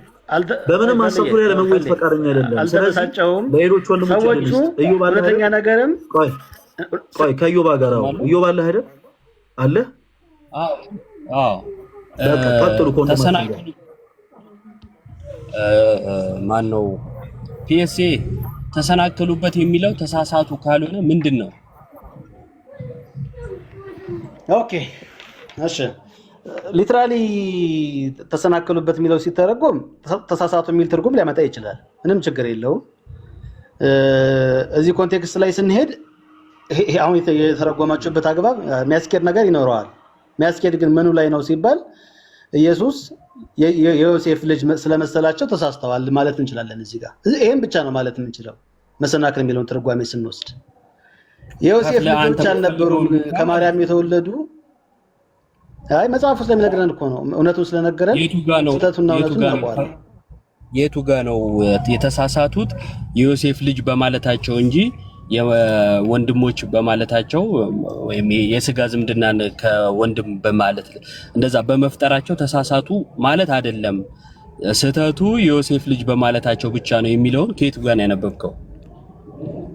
ኦኬ ኢየሱስ የዮሴፍ ልጅ ሲባል ትክክል ነው ኢዮብ? ለአንተ ትክክል እኮ አይደለም አይደል? መልስ እውነት አይደለም። ይሄ ተሳስተዋል ሰዎች። ከኔ መረዳት አንተ ስለማታመን ለምን ተከራከረ? በዚህ ጉዳይ እንከራከራለን። እውነት ነው፣ በቃ ግልጽ ነው። አይ ማመን አለማመን አይደለም። ዮሴፍ ልጅ የተባለበት አግባብ አለ። እሱ አይደለም ጥያቄው። አንተ ከፍለ መሀል ላይ የተሳሳቱት እዚህ ጋር ነው የተሳሳቱት እዚህ ጋር ብቻ አይደለም የሚለውን ስለለየ አንተ የለየው በየትኛው ጥቅስ ላይ ነው? የትኛውን ጥቅስ አንብበ ነው እንዲህ ያልከኝ? የቱ ጋር ነው እንደዛ የተጻፈው? ኦኬ ጥሩ የኔ መረዳት እዚህ ቦታ ላይ ያንተን መረዳት እና ለማስተምረን ነው። በመጽሐፍ ቅዱስ አንጣው በቃ እሱን ጥቀስልኝ ጎበዝ። ኦኬ በጣም ጥሩ። እኔ አሁን በትክክል መጽሐፍ ቅዱሳዊ ሆኜ እየተናገርኩ ነው ያለሁት። አሁን እኔ ኢየሱስ የዮሴፍ ልጅ አይደለም የሚለውን ነገር አንተም ትቀበለዋለህ፣ እውነት ስለሆነ አይደለም። እውነት ነው፣ የዮሴፍ ልጅ አይደለም። ስለዚህ የዮሴፍ ልጅ ነው ብለው የጸራቢው ልጅ ነው ብለው መናገራቸው ስህተት ነው፣ ግልጽ ነው፣ ስህተት ነው። ሰዎቹ ግን ይሄን ብቻ ተናግረው ግን አላቆም። ወንድሞች ማለት የተናገሩት ምን አለ? ወንድሞች ማለት የመጣውልህ እኮ ነው ኢዮብ፣ የመጣውልህ ነው። ሌላ ይሄን ተሳስተዋል። ሌላ ግን የመሰላቸው ግን ደግሞ አለ። የመሰላቸው ለምንድን የመሰላቸው? መጀመሪያውኑ የዮሴፍ ልጅ ነው ብለው ስላመኑ፣ የዮሴፍ ልጅ ነው ብለው ሲያምኑ ከማርያምና ከዮሴፍ ደግሞ የተወለዱ እህት ወንድሞች ስላሉ እንደነሱ አይነት ሰው ስለመሰላቸው ነው። ግን እንደነሱ አይነት ሰው ደግሞ አይደለም። እንደነሱ አይነት ሰው እሺ፣ የተሳሳቱት እንደነሱ አይነት ሰው ስለመሰላቸው ነው ብለሃል። ኢየሱስ በሰውነት ነው በመሆን ከነሱ ይለያል ማለት ሰውነቱ ከነሱ ባህር የተለየ ሰውነት ነው። ከነሱ የተለየ ሰውነት የለውም። ከዮሴፍ ልጅ ግን አይደለም። ሰውነትን ያገኘው ከዮሴፍ አይደለም። አልጠየቅኩም። ማን ያው የዮሴፍ ልጅ አይደለም። እሱ ነው ፖይንት፣ እሱ ነው ተማው፣ ችግር የለውም። የዮሴፍ ልጅ አይደለም። እነሱ ግን ነው በማለታቸው ተሰናከሉ። የወንድሞችና እህቶች በማለታቸውስ አልተሰናከሉም የሚለውን ከየቱ ጋር ነበብከው ነው ጥያቄ እኮ። ኦኬ መልካም። ከዮሴፍ የተካፈለው ዘር ስለሌለ ሌሎች ወንድሞችና እህቶች ግን ከዮሴፍ ዘር ስለተካፈሉ እንደነሱ አይነት ሰው አይደለም። የተለየ ሰው ከዮሴፍ ዘር ያልተካፈለ። አይ አሁን ያልተጠየቀውን እያወራ ያለው ይኸውልህ፣ የቱ ጋር ነው ከዮሴፍ ዘር ተካፈሉ የሚለው? አውጣው እስቲ ቁጥር ስንት ላይ? የዮሴፍ ልጆች ስለሆኑ የእሱን ዘር ተካፍለው ነው ወለዱታ። አውጣና አስነብበኝ። የዮሴፍ ልጆች ከአባት ዘር ተካፍለው የተወለድከው ያንተን እኮ የኔን እኮ አይደለም እንድታወራ የጠየቀው። ልክ እንደዚህ የእነሱና የሴ የኔን እንድታወራ ሳይሆን አንተ የነገርከኝን እሱን ማስረጃ አቅርብለት ነው ያልኩ። ስለዚህ አንተም እኮ ብለህ አትቀጥል እሺ። የኔን አይደለም እያወራን ያለ ነው። ከዮሴፍ ዘር ተካፍለዋል የሚለውን አስነብበኝ መጀመሪያው። ቃል በቃል አለ ወይ ነው ጥያቄ? ጥቅሱን ንገረኝ እባክህ። አሁን ይሄ እኮ ዓለማዊ ሰው ሁሉ የሚረዳው ነገር ነው የምትጠይቀኝ። አሁን እኔ ዓለማዊ ሰው ይረዳው መንፈሳዊ ሰው ይረዳው ላወራኸው ነገር ማስረጃን የጠየቅኩ እንጂ ከሌ ይረዳዋል እኮ እንድትለኝ አይደለም። ኦኬ እሺ ልቀጥልልሽ። ለምን ከዮሴፍ ዘር የተካፈሉ ናቸው አልኩ ከተባለ የምን ልጆች ስለሆኑ ለምን አልክ አይደለም የኔ ጥያቄ። የእርሱ ከማርያም የወለዳቸው ልጆች ስለሆኑ ማለት ነው እኮ። ከማርያም የወለዳቸው ልጆች ስለሆኑ ዘር ተካፍሎ ነው። ጥቅስ የሚባል ማለት የመጽሐፍ ቅዱስ ንባብ ማለት ነው። የራስን አውራ ማለት ሳይሆን ከመጽሐፍ ቅዱስ እዚህ ክፍል ላይ ብለህ ጥቀስ ማለት ነው። አሁን ጥቀስልኝ ከራስ እንድታወራ። ኦኬ እሺ ኦኬ። ጥቅሱ ምንድነው? አባታቸው ጸራቢው ዮሴፍ በመሆኑ ከማርያም የወለዳቸው አባት ጸራቢው ዮሴፍ አላቸው። የጸራቢው ልጅ አይደለም ምን ይላል? አንተ ስለ አይደለም ምን አይደለም ስለነሱ የጸራቢው ልጅ ማዋጣ እኮ ነው የምትሄደው። ለክርክራውን እንዲመች ነው እንጂ ቆይ የጠራቢው ልጆች ነው የሚለው ወይስ ልጅ ነው የሚለው? መለስኩልህ። የጠራቢው ልጆች ነው የሚለው ወይስ ልጅ ነው የሚለው? የጸራቢው ልጅ ስለ ኢየሱስ ስለተናገረ የጸራቢው ልጅ ኢየሱስ ነው። ቆይ ስለ ወንድሞቹ ሲናገር ደግሞ ስለነሱ የተናገረበትን ከዮሴፍ ዘር ተካፍለዋል የሚለውን ልታመጣልኝ ትችላለህ ወይስ አትችልም? አጭርና ግልጽ። አዎ አመጣለሁ የምትለኝ ከሆነ እሺ፣ ማታመጣ ከሆነ ደግሞ ይሄ ዝም ብሎ ጊዜ ማጥፋት አስፈላጊ ስላልሆነ እናቆማለን ነው። ዘር የምትካፈለው ከአባት ነው። የኢየሱስ ወንድሞች ተብለው ሰዎች የተሰናከሉባቸው ሰዎች ከዮሴፍ ዘር ተካፈሉ እና ወንድሞቹ አባታቸው ዮሴፍ ነው። እናታቸው ወጣም ይወባዬ ምንም ያዋጣ አይደለም። ከኔ ጋር እንደዛ አይነት ነገር እንኳን አይሰራም። እዛ ሄደ ቤትን ከፍተ ማውራት ትችላለህ። የዮሴፍ ልጆች ናቸው ከዮሴፍ ዘር ተካፍለዋል ስትል ጥቅስ አንጣን ያልኩ ሌላ ነገር እኮ አላልኩ። ጥቅስ ጥቀስ ሲባል ዓለም ሁሉ የሚረዳው ነው ይላል። ብዙ ሰው የሚረዳው ነው ይላል። ብዙ ሰው ስለተረዳ ምን ለምሳሌ በዓለማችን ላይ እንግዲህ በሃይማኖት በሚለው ውስጥ በቁጥር ምናልባት ሁለተኛው እስልምና ነው አይደል? ብዙ ሙስሊሞች የሚረዱት ኢየሱስ ፍጡር ነው ብለው ነው። ብዙ ሰው ስለሚረዳው በቃ ኢየሱስ ፍጡር ነው ልትል ነው። ብዙ ሰው የሚረዳው የሚል አመክንዮ የምታቀርበው ከመጽሐፍ ካላገኛችሁ በቃ ዝም በሉ። አላቅም ማንንም የሚገል ነገር አይደለም እና እንደዚህ ድርቅ ያለ ነገር አናደርገው። ለማንኛውም ተሳሳቱ ወይም ተሰናከሉ ተብሏል። ምን ብለው ነው የተሰናከሉት? የጠራቢው ዮሴፍ ልጅ ነው ሲሉ በስጋ ወልዶታል ብለው ስላመኑ፣ ወንድሞችም ያሉት በስጋ ስለተወለደ ብለው ከጅምሩ ስላሰቡ እነዛም የዮሴፍ ልጆች ናቸው፣ ኢየሱስም ዮሴፍ የስጋ ልጅ ነው ብለው ነው ያሰቡት። ከፍለው አንዱን ልክ ናቸው አንዱን ስህተት ነው እንድትል ያደረገ የትኛው ነው ጥቅስ ነው ሲባል የለም። እንደዛ አይነት ነገር አይሄድም። ሁለተኛ ማርያም ልጆች አሏት ለሚለው እንትን ይሄ ማስረጃ ሆኖ መቅረብ አይችልም። ምክንያቱም ለማርያም ልጆች ተብለው አልተጠቀሱም አንድም ቦታ ለኢየሱስ ወንድሞች እህቶች ተብለዋል።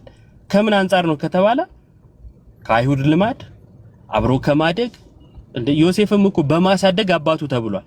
በነገራችን ላይ ይሄ ራሱ በእግዚአብሔር ዓላማ ወይም በእግዚአብሔር ሐሳብ ማርያምን ከውግረት ጠብቋታል። ምክንያቱም እነሱ ይሄ ከትዳር ውጭ የሆነ ሴት ወልዳ ብትገኝ ምን ያደርጋሉ? ይወግሩ ነበረ።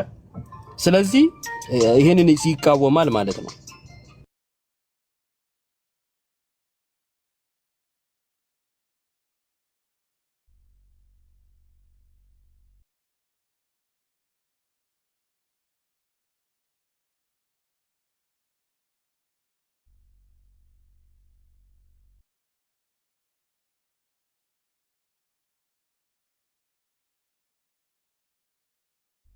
እሺ እሰማለሁ ጋይስ፣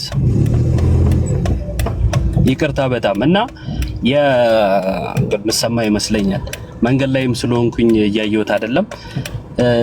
ስለዚህ በእነሱ ሐሳብ ማርያምን እንዲጠብቃት ከውግረት ከነሱም ልማድ እሺ አሁን እሰማለሁ ተሙ። እሺ በቃ ጨርሳለሁኝ በዚህና በእነሱ ልማድ ትዳር የተገኘን ይወግራሉ፣ ሴቷ ትወገራለች ምናምንና ከዚህ ጠብቃ ዘንድ በእግዚአብሔር ሐሳብ ይሆናል ማለት ነው። ስለዚህ የጸራቢው ልጅ ነው ብለው በማመናቸው ማርያምን ካደጋ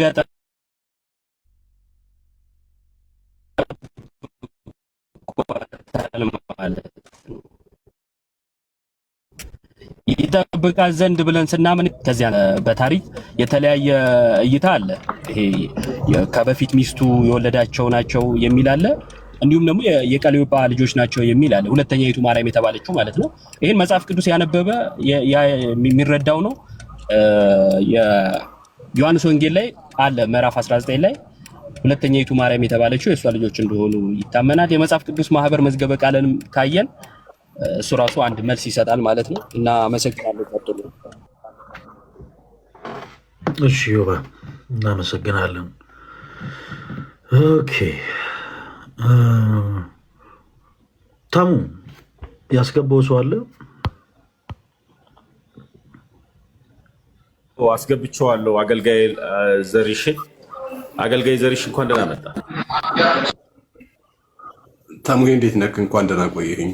ሰላም ብያለሁ። እግዚአብሔር ሰላም ብያለሁ። ለምን አስገባ ይላልከኝ ትንሽ እንድንወያይ ፈልጌ ነው። የት ቸርች ነህ? የት ቤተ እምነት ነህ? አገልጋይ ዘርዬ የወንጌል አማኝ ነኝ። ቦኬር የሚባል ቸርች ነው የማገለግለው። ቦኬር ቤተክርስቲያን ነው የማገለግለው። ቦኬር ቤተክርስቲያን የወንጌል አማኝ ማለት አልገባኝም። ከይቅርታ ጋር እውነት ስላልገባኝ ነው ለመጥመን ፈልጋለሁ። አረ ችግር የለም ተሙዬ። የወንጌል አማኝ ሌላው ለማጥራትም ከፈለግ ችግር የለም። የወንጌል አማኝ ስል ማለት በካውንስሉ ተመዝግቦ ፍቃድ ያላት ቤተክርስቲያን ናት።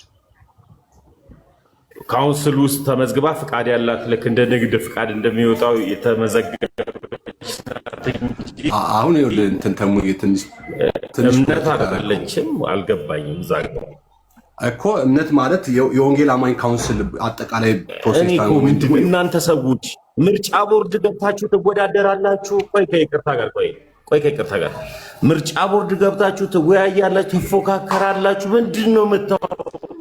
ስለ ፖለቲካ ነው የምታወሩት። እኛ ስለ መጽሐፍ ቅዱስ ነው የምናወራው። ፖለቲካ ምናምን የሚባል ነገር አይመጥነንም፣ ሊጥነንም አይችልም። እና ተነስታችሁ ፖለቲካ አትበሉ። ፖለቲከኞች ከሆናችሁ አትምጡ፣ ከመጽሐፍ ቅዱስ ጋር አትወያዩ። ፖለቲከኞች ካልሆናችሁ ደግሞ ክርስቶስ ኢየሱስ ልንገልጥ እናውራበት። በቃ አለቀ። ስለምን ፖለቲካ ነው የምታወራው? እኔ ከምንም የጸዳውኝ እና አንድ ጥያቄ ልትወያይ ከፈለግ እኮ እንደዚህ አይነት ጥያቄዎችን መጠየቅ ተሙዬ አዳምጠኝ። ልትወያይ ከጠየቀኝ የጠየኩን መልስ ይዘህ መልሱን ይዘህ ሌላ ነገር ማውራት አያስፈልግም። ጠየቀኝ አለ ለጠየቀኝ ጥያቄ መልስ ሰጠው። የት ቤተክርስቲያን አልከኝ?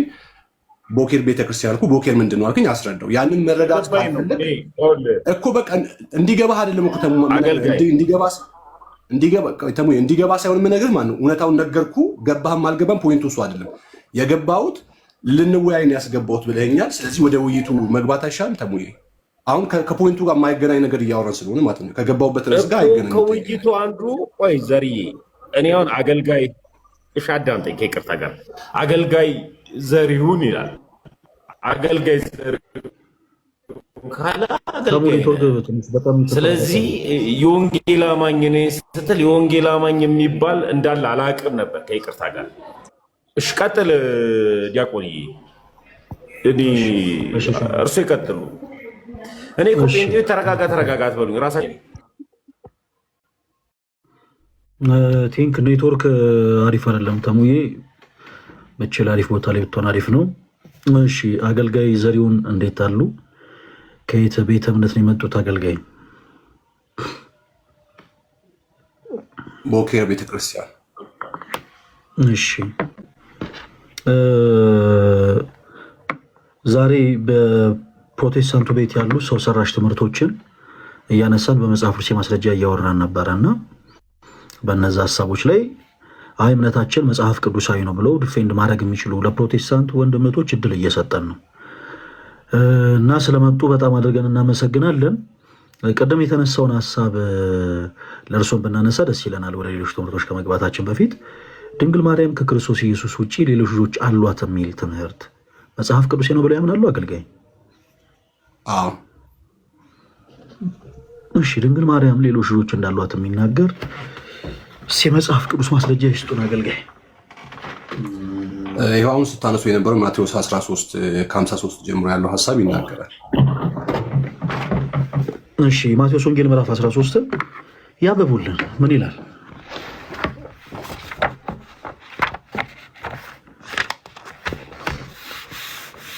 እሺ ከ53 ጀምሮ ላንብበው። በጌታ በኢየሱስ ስም አነበዋለሁ። ኢየሱስ እነዚህ ምሳሌዎችም ከጨረሰ በኋላ ከዚያ ሄደ፣ ወደ ገዛ ሀገሩ መጣ። እስኪገረሙ ድረስም በምኩራቦቻቸው ያስተምራቸው ነበረ። እንዲህም አለ፣ ይህ ጥበብና ተአምራት ከወዴት አገኙ? ይህ የጸራቢው ልጅ አይደለምን? እናቱስ ማርያም ትባል የለምን? ወንድሞቹስ ያዕቆብ፣ ዮናን፣ ስምዖንም ይሁዳም አይደሉምን? እህቶቹስ ሁሉ በእኛ ዘንድ ያሉ አይደሉምን? እንኪያስ ይህን ሁሉ ከወዴት አገኘው? ተሰናከሉበትም እያለ ይቀጥላል። ስለዚህ በዝርዝር እዚህ ክፍል ላይ አባቱ ዮሴፍ እንደሆነ ይናገራል። እናቱ ደግሞ ማርያም እንደሆነች በስጋ የሚጠራበት አባቱ ዮሴፍ ተብሎ እንደሚጠራ በሰውኛ ማለት ነው። እናቱ ደግሞ ማርያም ትባል በግልጽ እዚህ ስፍራ ይነጋስ። ቀጥሎም ደግሞ ወንድሞቹና እህቶቹ ብሎ በዝርዝር ያስቀምጣል፣ በቁጥርም ማለት ነው ስማቸውን እየጠራ። እሺ ከቀደም ጀምሮ እንደዚህ አይነት የመጽሐፍ ቅዱስ ጥቅሶችና ሀሳቦች ሲሰጡ ነበረ።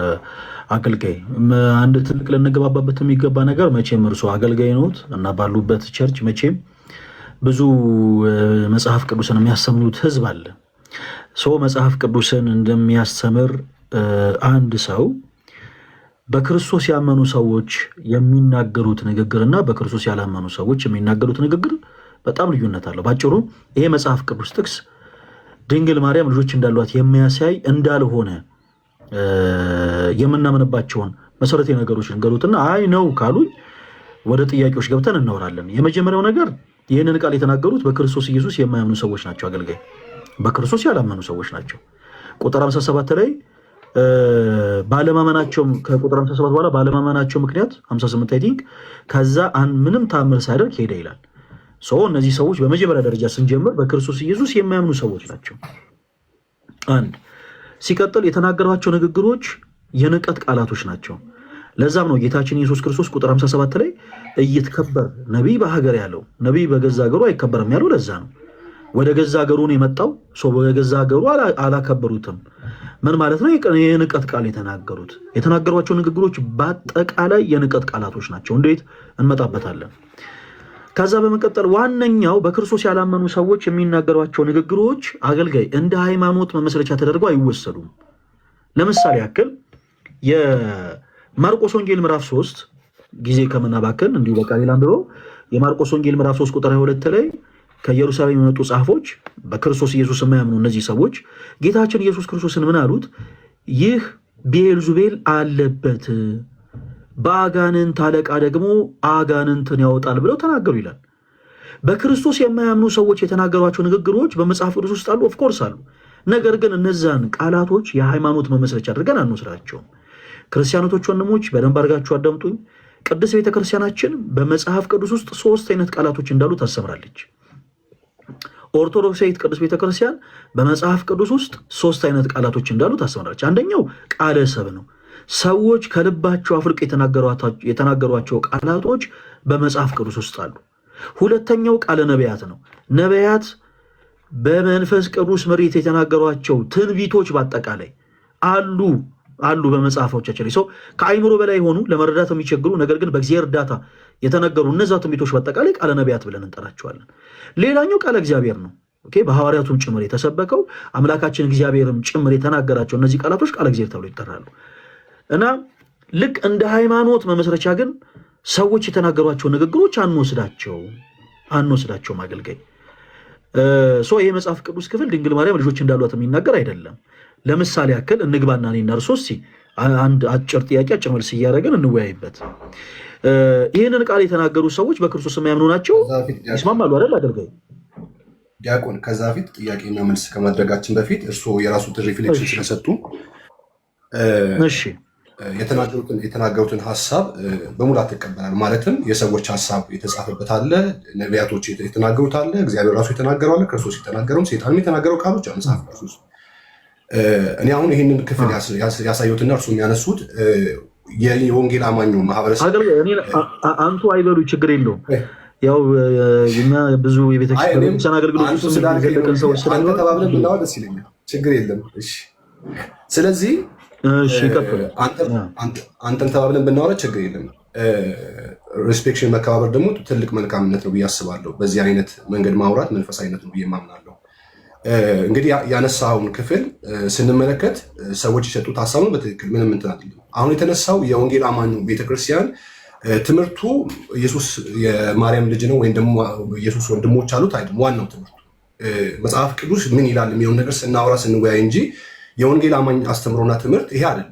ሰዎች በክርስቶስ ኢየሱስ አምነው የዘላለም ሕይወት እንዲኖራቸው እንዲያምኑ ጣልቃ ልግባና አሁን ትምህርቱ የትኛው ነው ወይስ አይደለም? አሁን ቅድም ስላነሳ ነው አወራ ነው እንጂ ወደ ትምህርቶች እንገባለን። እሺ አገልጋይ፣ አሁን ባለው በዚህ የውይይት መንፈስ ገና በጣም ብዙ ሀሳቦችን እናነሳለን። ነገር ግን እቺን ፓርት አንድ ጊዜ ነካክተናት አሁን እዚህ ውስጥ ያሉ ሰዎች በእንጥልጥል ሳይረዱት ከሚያልፉ ሪፍሌክሽን ለመስጠት ያክል ነው ዲያቆን፣ ሪፍሌክሽን ለመስጠት እንጂ ወደ ሀሳቡ እንግባ። ወደ ሀሳቡ ስለዚህ የወንጌል አማኝ አስተምሮ ይሄ እንደ ትምህርትም የተቀመጠ ነገር አለ። መጽሐፍ ቅዱስ ላይ ያለ ይሄን ሀሳብ እንዴት ትረዳዋለህ የሚል ነው። ስለዚህ ክፍሉ ላይ ስለተቀመጠ ሀሳብ እንደተነሳው ማለት ነው ኢየሱስ ክርስቶስ በማርያም እንደተወለደ በስጋ ወደዚህ ምድር ሲመጣ ከማርያም እንደተወለደ መጽሐፍ ቅዱስ ስለሚናገር ተወልዷል። ከወንድ ፈቃድ እንዳልተወለደ መጽሐፍ ቅዱስ ይናገር። ስለዚህ የዮሴፍ ልጅ ተብሎ ሲቀመጥ ያ አይደለም ፖይንቱ። ግን እኔ ላነሳ የፈለኩት አሁን ቀደም ከሜሴንጀር ጋር ስትከራከሩበት ወይም ደግሞ ስትወያዩበት በነበረበት ሀሳብ ተሰናከሉበት የምትለውን ሀሳብ ወስደው አንስተው ስለነበር እሷ ነገር ላይ ማንሳት ስለፈለኩ ነው። በመጀመሪያ ግን አገልጋይ ወደዛ ከመሄዳችን በፊት ይቅርታ፣ አሁንም ወደ ሌላ ቦታ ሙቭ እያደረገን እንደሆነ ፊል እያደረኩኝ ነው። በመጀመሪያ ይሄ መጽሐፍ ቅዱስ ክፍል እርሶ ሲሰጡን ኦፍኮርስ ድንግል ማርያም ከክርስቶስ ኢየሱስ ውጭ ሌሎች ልጆች አሏት ብለው ነው። እንደ ጥቅሉኛ ደግሞ ሀሳቦችን ስናነሳ የነበረው ይሄ ሀሳብ በምንም ተአምር ድንግል ማርያም ሌሎች ልጆች እንዳሏት የሚናገር አይደለም። ይልቁኑ በክርስቶስ የማያምኑ ሰዎች የተናገሩትን የንቀት ቃል የሚያሳይ ነው እያልኩት ነው። እዚህ ጋር ያሁን ስለዚህ ይህንን እንጨርሳለን። ምንድነው ማስረጃ? ወደ ማስረጃ ቆይ አብረን እንቀጥል። ወደ ማስረጃውን እኮ ልናየው ነው። እሺ አንደኛ እዚህ መጽሐፍ ቅዱስ ክፍል ላይ ይህንን ቃል የተናገሩ ሰዎች በክርስቶስ የሚያምኑ ሰዎች ናቸው ወይንስ የማያምኑ ሰዎች ናቸው ብለው ነው እርሶ የሚያምኑት? የማያምኑ ሰዎች ናቸው። በጣም በክርስቶስ የማያምኑ ስንል በክርስቶስ የማያምኑ ስንል ክርስቶስ ማን ብለው ነው የማያምኑት? ወይም ደግሞ በክርስቶስ ምን ብለው ማመን ነበረባቸው ብለው ያምናሉ? ክርስቶስ ወልደ እግዚአብሔር ይኸው ጴጥሮስ በፊልጶስ ቂሳሪያ ጌታችን ኢየሱስ ክርስቶስ ሲጠይቅ የመለሰው መልስ አያምኑትም። ለምሳሌ በፊልጶስ ቂሳሪያ ደቀ መዛሙርቱን ሰብስቦ ሰዎች እኔን ማን ይሉኛል ሲሉ ለሐዋርያት ጌታችን ኢየሱስ ሲጠይቅ ሐዋርያት ሰዎች ሲሉ የሰሙትን ነገሮች በአጠቃላይ ነግረውት ነበር።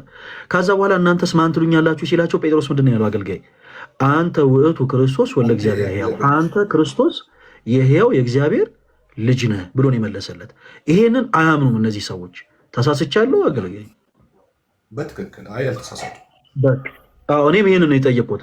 በክርስቶስ የማያምኑ ሰዎች ናቸው። እሺ የተናገሯቸው ንግግሮች ከተጻፉ በኋላ ሐዋርያው ተሰናከሉበት ይላል። በክርስቶስ ላይ ምን ብለው ነው የተሰናከሉት አገልጋይ? እነዚህ ሰዎች ምን ብለው ነው በክርስቶስ ላይ የተሰናከሉት? መልካም ቅድም እኮ ጀምሬው ወደሱ አንሄድ ምናምን ስላሉ ነው ጀምሬዋለሁ። ከላይ ግን መጀመሪያ በክርስቶስ ኢየሱስ የማያምኑት ነው የሚለውን ያስቀምጡትን ሀሳብ እኔም በትክክል የምገዛውና ትክክለኛም ሀሳብ ስለሆነ፣ ስለዚህ እነዚህ ሰዎች ለምንድን የተሰናከሉበት ከላይ ከቁጥር 53 ጀምሮ ኢየሱስ ክርስቶስ በመካከላቸው ብዙ ድንቅና ተአምራት እንዳደረገ ይናገራል። ስለዚህ ይህን ድንቅና ተአምራት ከወዴት አመጣው? ጥያቄያቸው ወልደ እግዚአብሔር መሆኑን አያምኑም። የመሰናከላቸው ውጤት ቅድም ለምሳሌ በቤልዜቡል መንፈስ ነው አጋንንትን የሚያወጣው፣ በአለቃው መንፈስ ነው መንፈስን የሚያወጣው የሚል ትችት ነበር። ስለዚህ ከዚህ አንጻር ክርስቶስ ኢየሱስ የሕያው እግዚአብሔር ልጅ ነው ብለው ስለማያምኑ የተሰናከሉት። ይህን ተአምር ሲያደርግ በሌላ ነገር ነው የሚያደርገው እንጂ አሁን ከማርያም በመወለዱና ከዮሴፍ በመወለዱ አይደለም የተሰናከሉ። ለምን ቢባል መጽሐፍ እንደዛ አይደለም ነው አገልጋይ። ቆይ ልንገሩት፣ እዚህ ጋር አንድ ነገርማ ለይተን እንመልከት። ለምሳሌ ያክል መጽሐፍ ቅዱሶትን ይመልከቱት። ከላይ ሲጀምር ከቁጥር 54 ላይ ይህንን ጥበብና ታምራት ይህ ከወዴት አገኘው ብለው ጥያቄ ምልክት ተቀምጦበታል። ጥያቄ ምልክት አለው መጽሐፍ ቅዱስ ላይ አይተውታል አገልጋይ?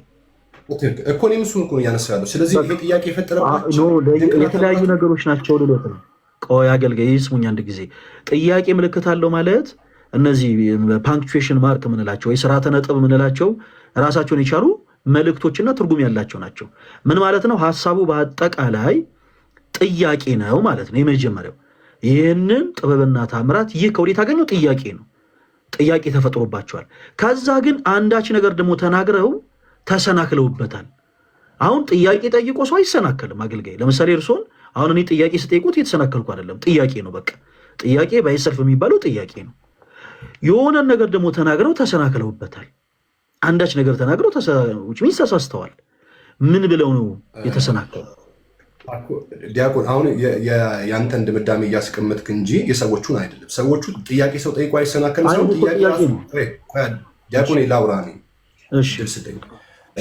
ሰዎች ጥያቄ ጠየቁ። ጥያቄ ተፈጠረባቸው ማለት በአንተ ይሁን ላይ ወይ ደግሞ በክርስቶስ አገልግሎት ጥያቄ የፈጠረባቸው ማለት ጥያቄው አገልግሎቱ ተቀባይነት እያጣ ነው ማለት ነው።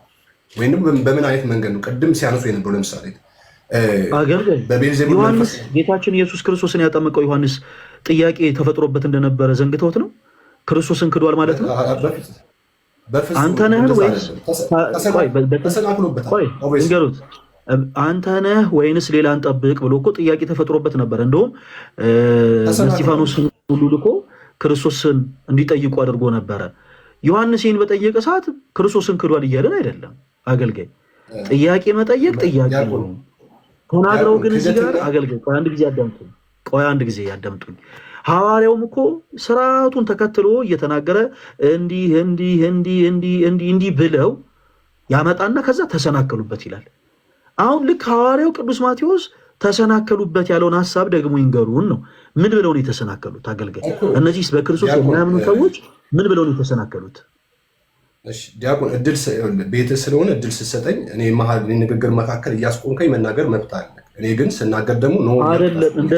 እንደዛ ለማድረግ ፈልገን አይደለም። አሁንም አደምጦታለሁ፣ ግን ደግሞ እስኪጨርሱ ሰሞታለሁ። አገልጋይ አሁን አንድ ያልተረዱትን ነገር ደግሞ ልንገሩት።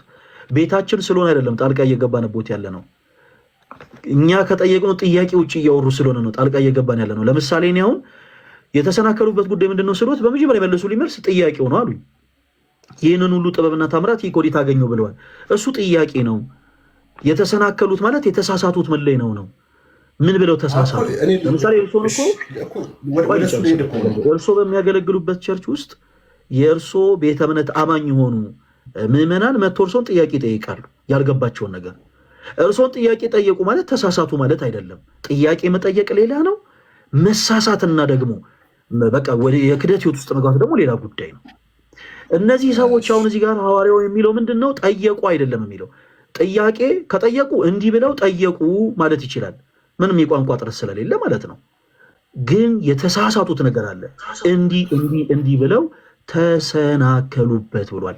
ምን ብለው ነው በክርስቶስ ላይ የተሳሳቱበት? አገልጋይ እሺ ዲያቆን ደቂቃ ስጠኝና እኔ ሀሳቤን እስካወራ ድረስ የፈለግኩትን ባወራ በሳሳትም ሀሳቤን ስጨርስ አይ ነው ይሄ ነገር ስህተት ነው ብለህ ኮሬክሽን መስጠት እንጂ ሀሳቤን እያስቆምከኝ ከሆነ የንግግራችን ፍሰት እንዳይሄድ ያደርጓል። ስለዚህ ሙሉ ሀሳብ ነው አውዱ ሙሉ ሀሳብ ነው የጠቀስነው ክፍል ሙሉ ሀሳብ ነው። የሆነ ቆርጠን እያወጣን የምናወራው አይደለም፣ ወይ ደግሞ አንዱን ትክክል አድርገን አንዱ ኤክስ እያደረግን እንሄዳለን። ሙሉ ሀሳቡ ስለምንድን ነው እያነሳ ያለው?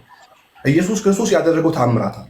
ይህን ታምራት ከወዴት አመጣው የሚል ጥያቄ ጠይቋል። ለምሳሌ ቅድም የጠቀስክልኝ መጥምቁ ዮሐንስ የምትመጣው መሲህ አንተ ነው ወይ ሌላ እንጠብቅ ብሎ ተሰናክሎበታል። ጥያቄም ነው መሰናክልም ነው። አሁን መሰናክል የሚባለው በአንተ ድምዳሜ ተሳስቷል ስህተት ነው የሚል ወይም ደግሞ ተሰናክሎበታል የሚለውን ነገር ተሳስተዋል የሚል ስህተት ነው የሚል ድምዳሜ ይሰጣል። ለምሳሌ እኔ ደግሞ እንቅፋት ሆነባቸው መጽሐፍ ቅዱስ ስለሚናገር ኢየሱስ ክርስቶስ አለቱ እንደሆነ ነገር ጴጥሮስም ማለት ነው። ስለዚህ አለቱ ደግሞ መሰናከያ እንደሆነባቸው መጽሐፍ ቅዱሳችን ይናገር። ስለዚህ በክርስቶስ ኢየሱስ የሚሰናከሉ ሰዎች አሉ።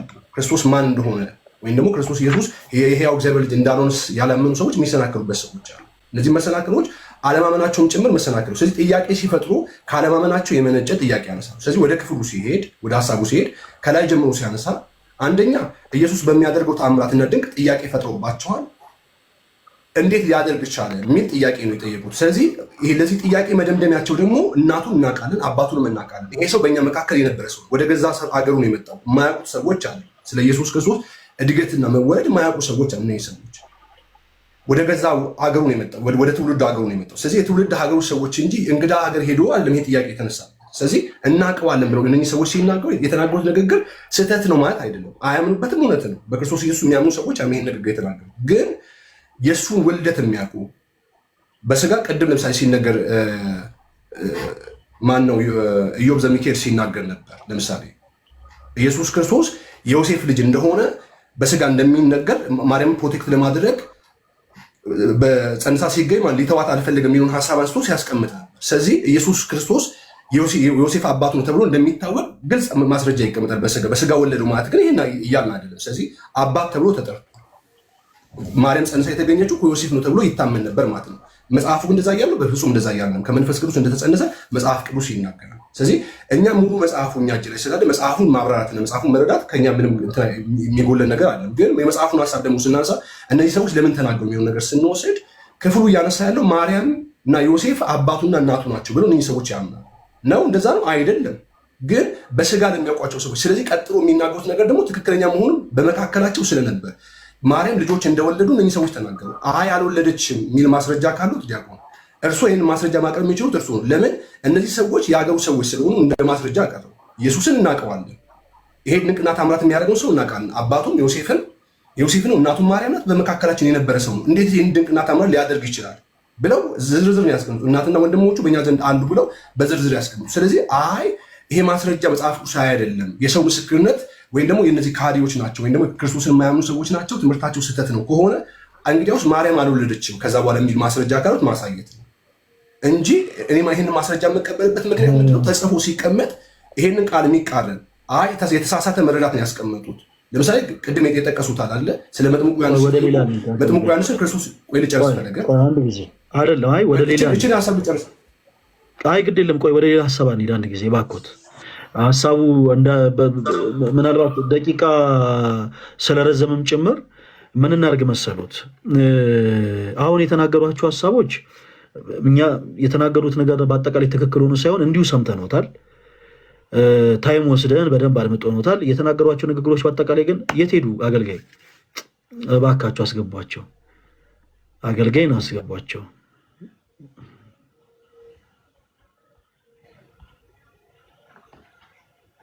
አረ አገልጋይ የት ሄዱ?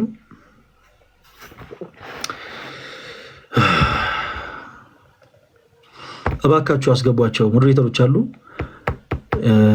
ካሉ እሳቸውን አስገቧቸው ፕሊስ።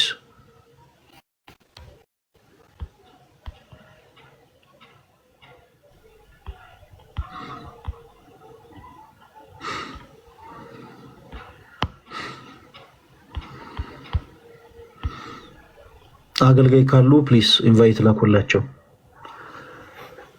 እሺ የገብርኤል ልጅ የሚል አካውንት ይሰማል? የማይክ ምልክቱን ክፈተው ፕሊስ። ይሰማል ፈለግ።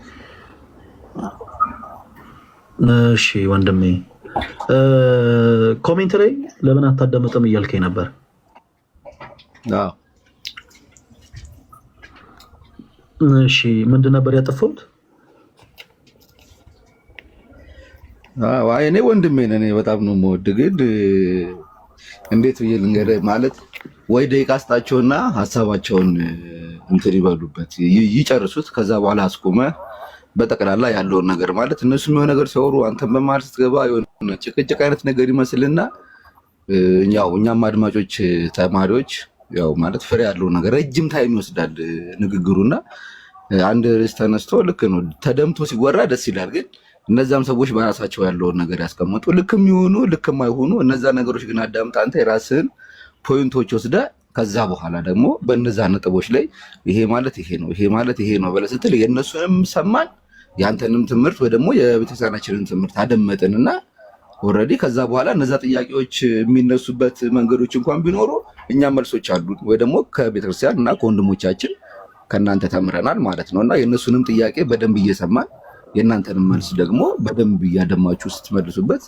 የተሻለ ነው ብዬ ስላሰብኩ ነው። ካጠፋው ይቅርታ። አይ ችግር የለውም።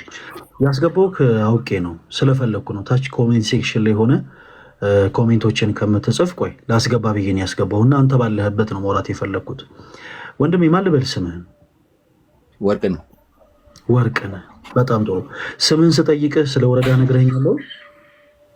ጭራሽ አዎ፣ ስለ ወረዳ ስለ ሰፈር አልነገርከኝም።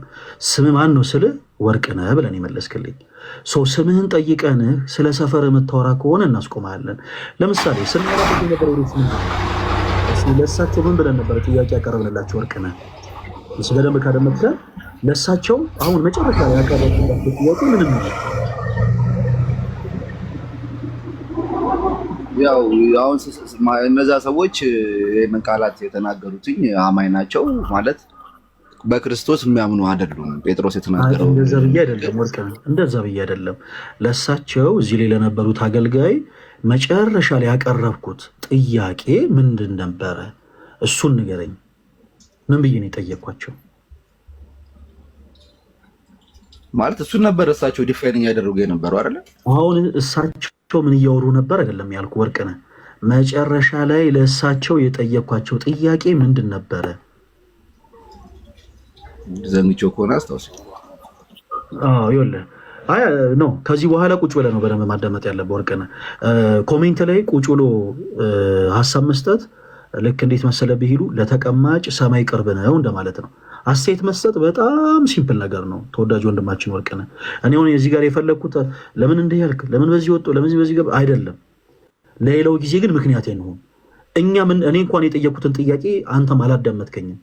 እኔ የጠየኩት ጥያቄ ምን እንደነበረ ሳታዳምጥ ነው አረ ለምን እንደዚህ አይሆንም፣ ለምን በዚህ አይገባም፣ ለምን በዚህ አይወጣም እያልከን ያለው። ስለዚህ ባካችሁ ሌሎቻችሁም እዚህ ውስጥ ያላችሁ እህቶች ወንድሞች፣ ፕሮቴስታንት የሆኑት ወንድሞቻችንን አይመለከትም። የኛው ቤት የሆናችሁ ልጆች ግን ስለምን እያወራን እንደሆነ ሳታውቁ አስተያየት ለመስጠት አትቸኩሉ። እዚህ ላይፍ ስትሪም ላይ ብቻ አይደለም፣ የትኛውም ህብረት ላይ አንዴ አስተያየት መስጠት የሚወዱ ሰዎች አሉ። በትሪት ውስጥ አስተያየት መስጠት የሚወዱ ሰዎች አሉ። እድል ላይ አስተያየት መስጠት የሚወዱ ሰዎች አሉ። ስብሰባ ላይ አስተያየት መስጠት የሚወዱ ሰዎች አሉ። ሳታዳምጡ አስተያየት ለመስጠት አትቸኩሉ። ወርቅነህ እኔ የጠየኩት ጥያቄ ምን እንደሆነ ሳታዳምጥ ነው አዳምጣቸው እያልከኝ ያለው። ይሄ ፌር አይደለም። ስለዚህ ሌላው ጊዜ ስለምን እያወራን ነው በደንብ አድርገህ አድምጠህ ከዛ በኋላ ነገሮቹን ፍትሃ የሆነ እንድትረዳገን እንፈልጋለን።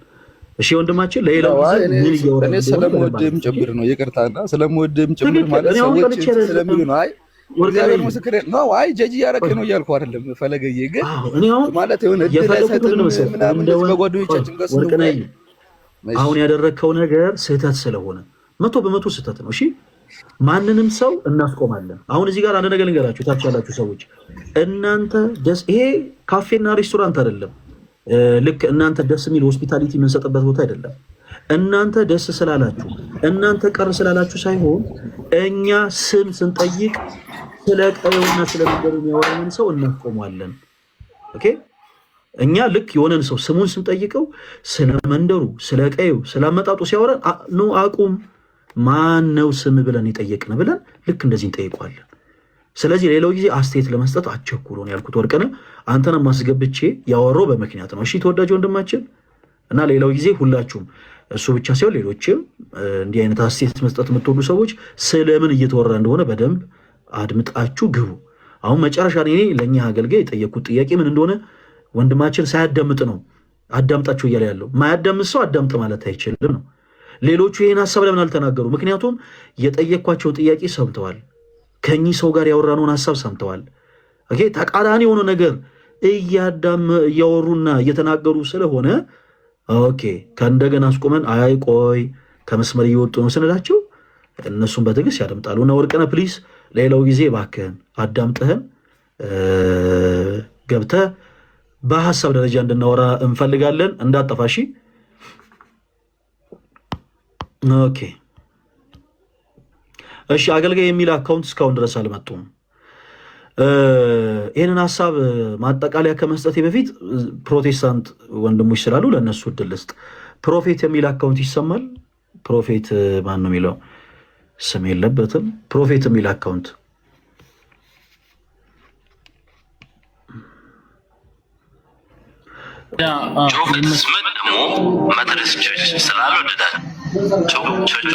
ይሰማል። ፈለግ እንደምን አላችሁ? ትንሽ ጫጫታ አለ እኔ ጋር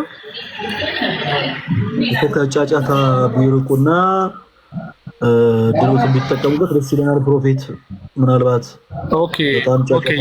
አይ ትንሽ ቢሆን ወደዛ ትንሽ ጫጫታ ያለበት 5 ደቂቃ ይፈጃልና ትንሽ ማውራት የምፈልገው ፈለገ ሰላም ብያችኋለሁ። ለምትሜ ከታችም ሰምቶኛል ያልኩት ምንም አይሰማም። ከጫጫታ ውስጥ ኦኬ ከዛ በኋላ ማይኮትን ይከፍታሉ። እሺ ኢየሱስ ጌታ ነው የሚል አካውንት ይሰማል?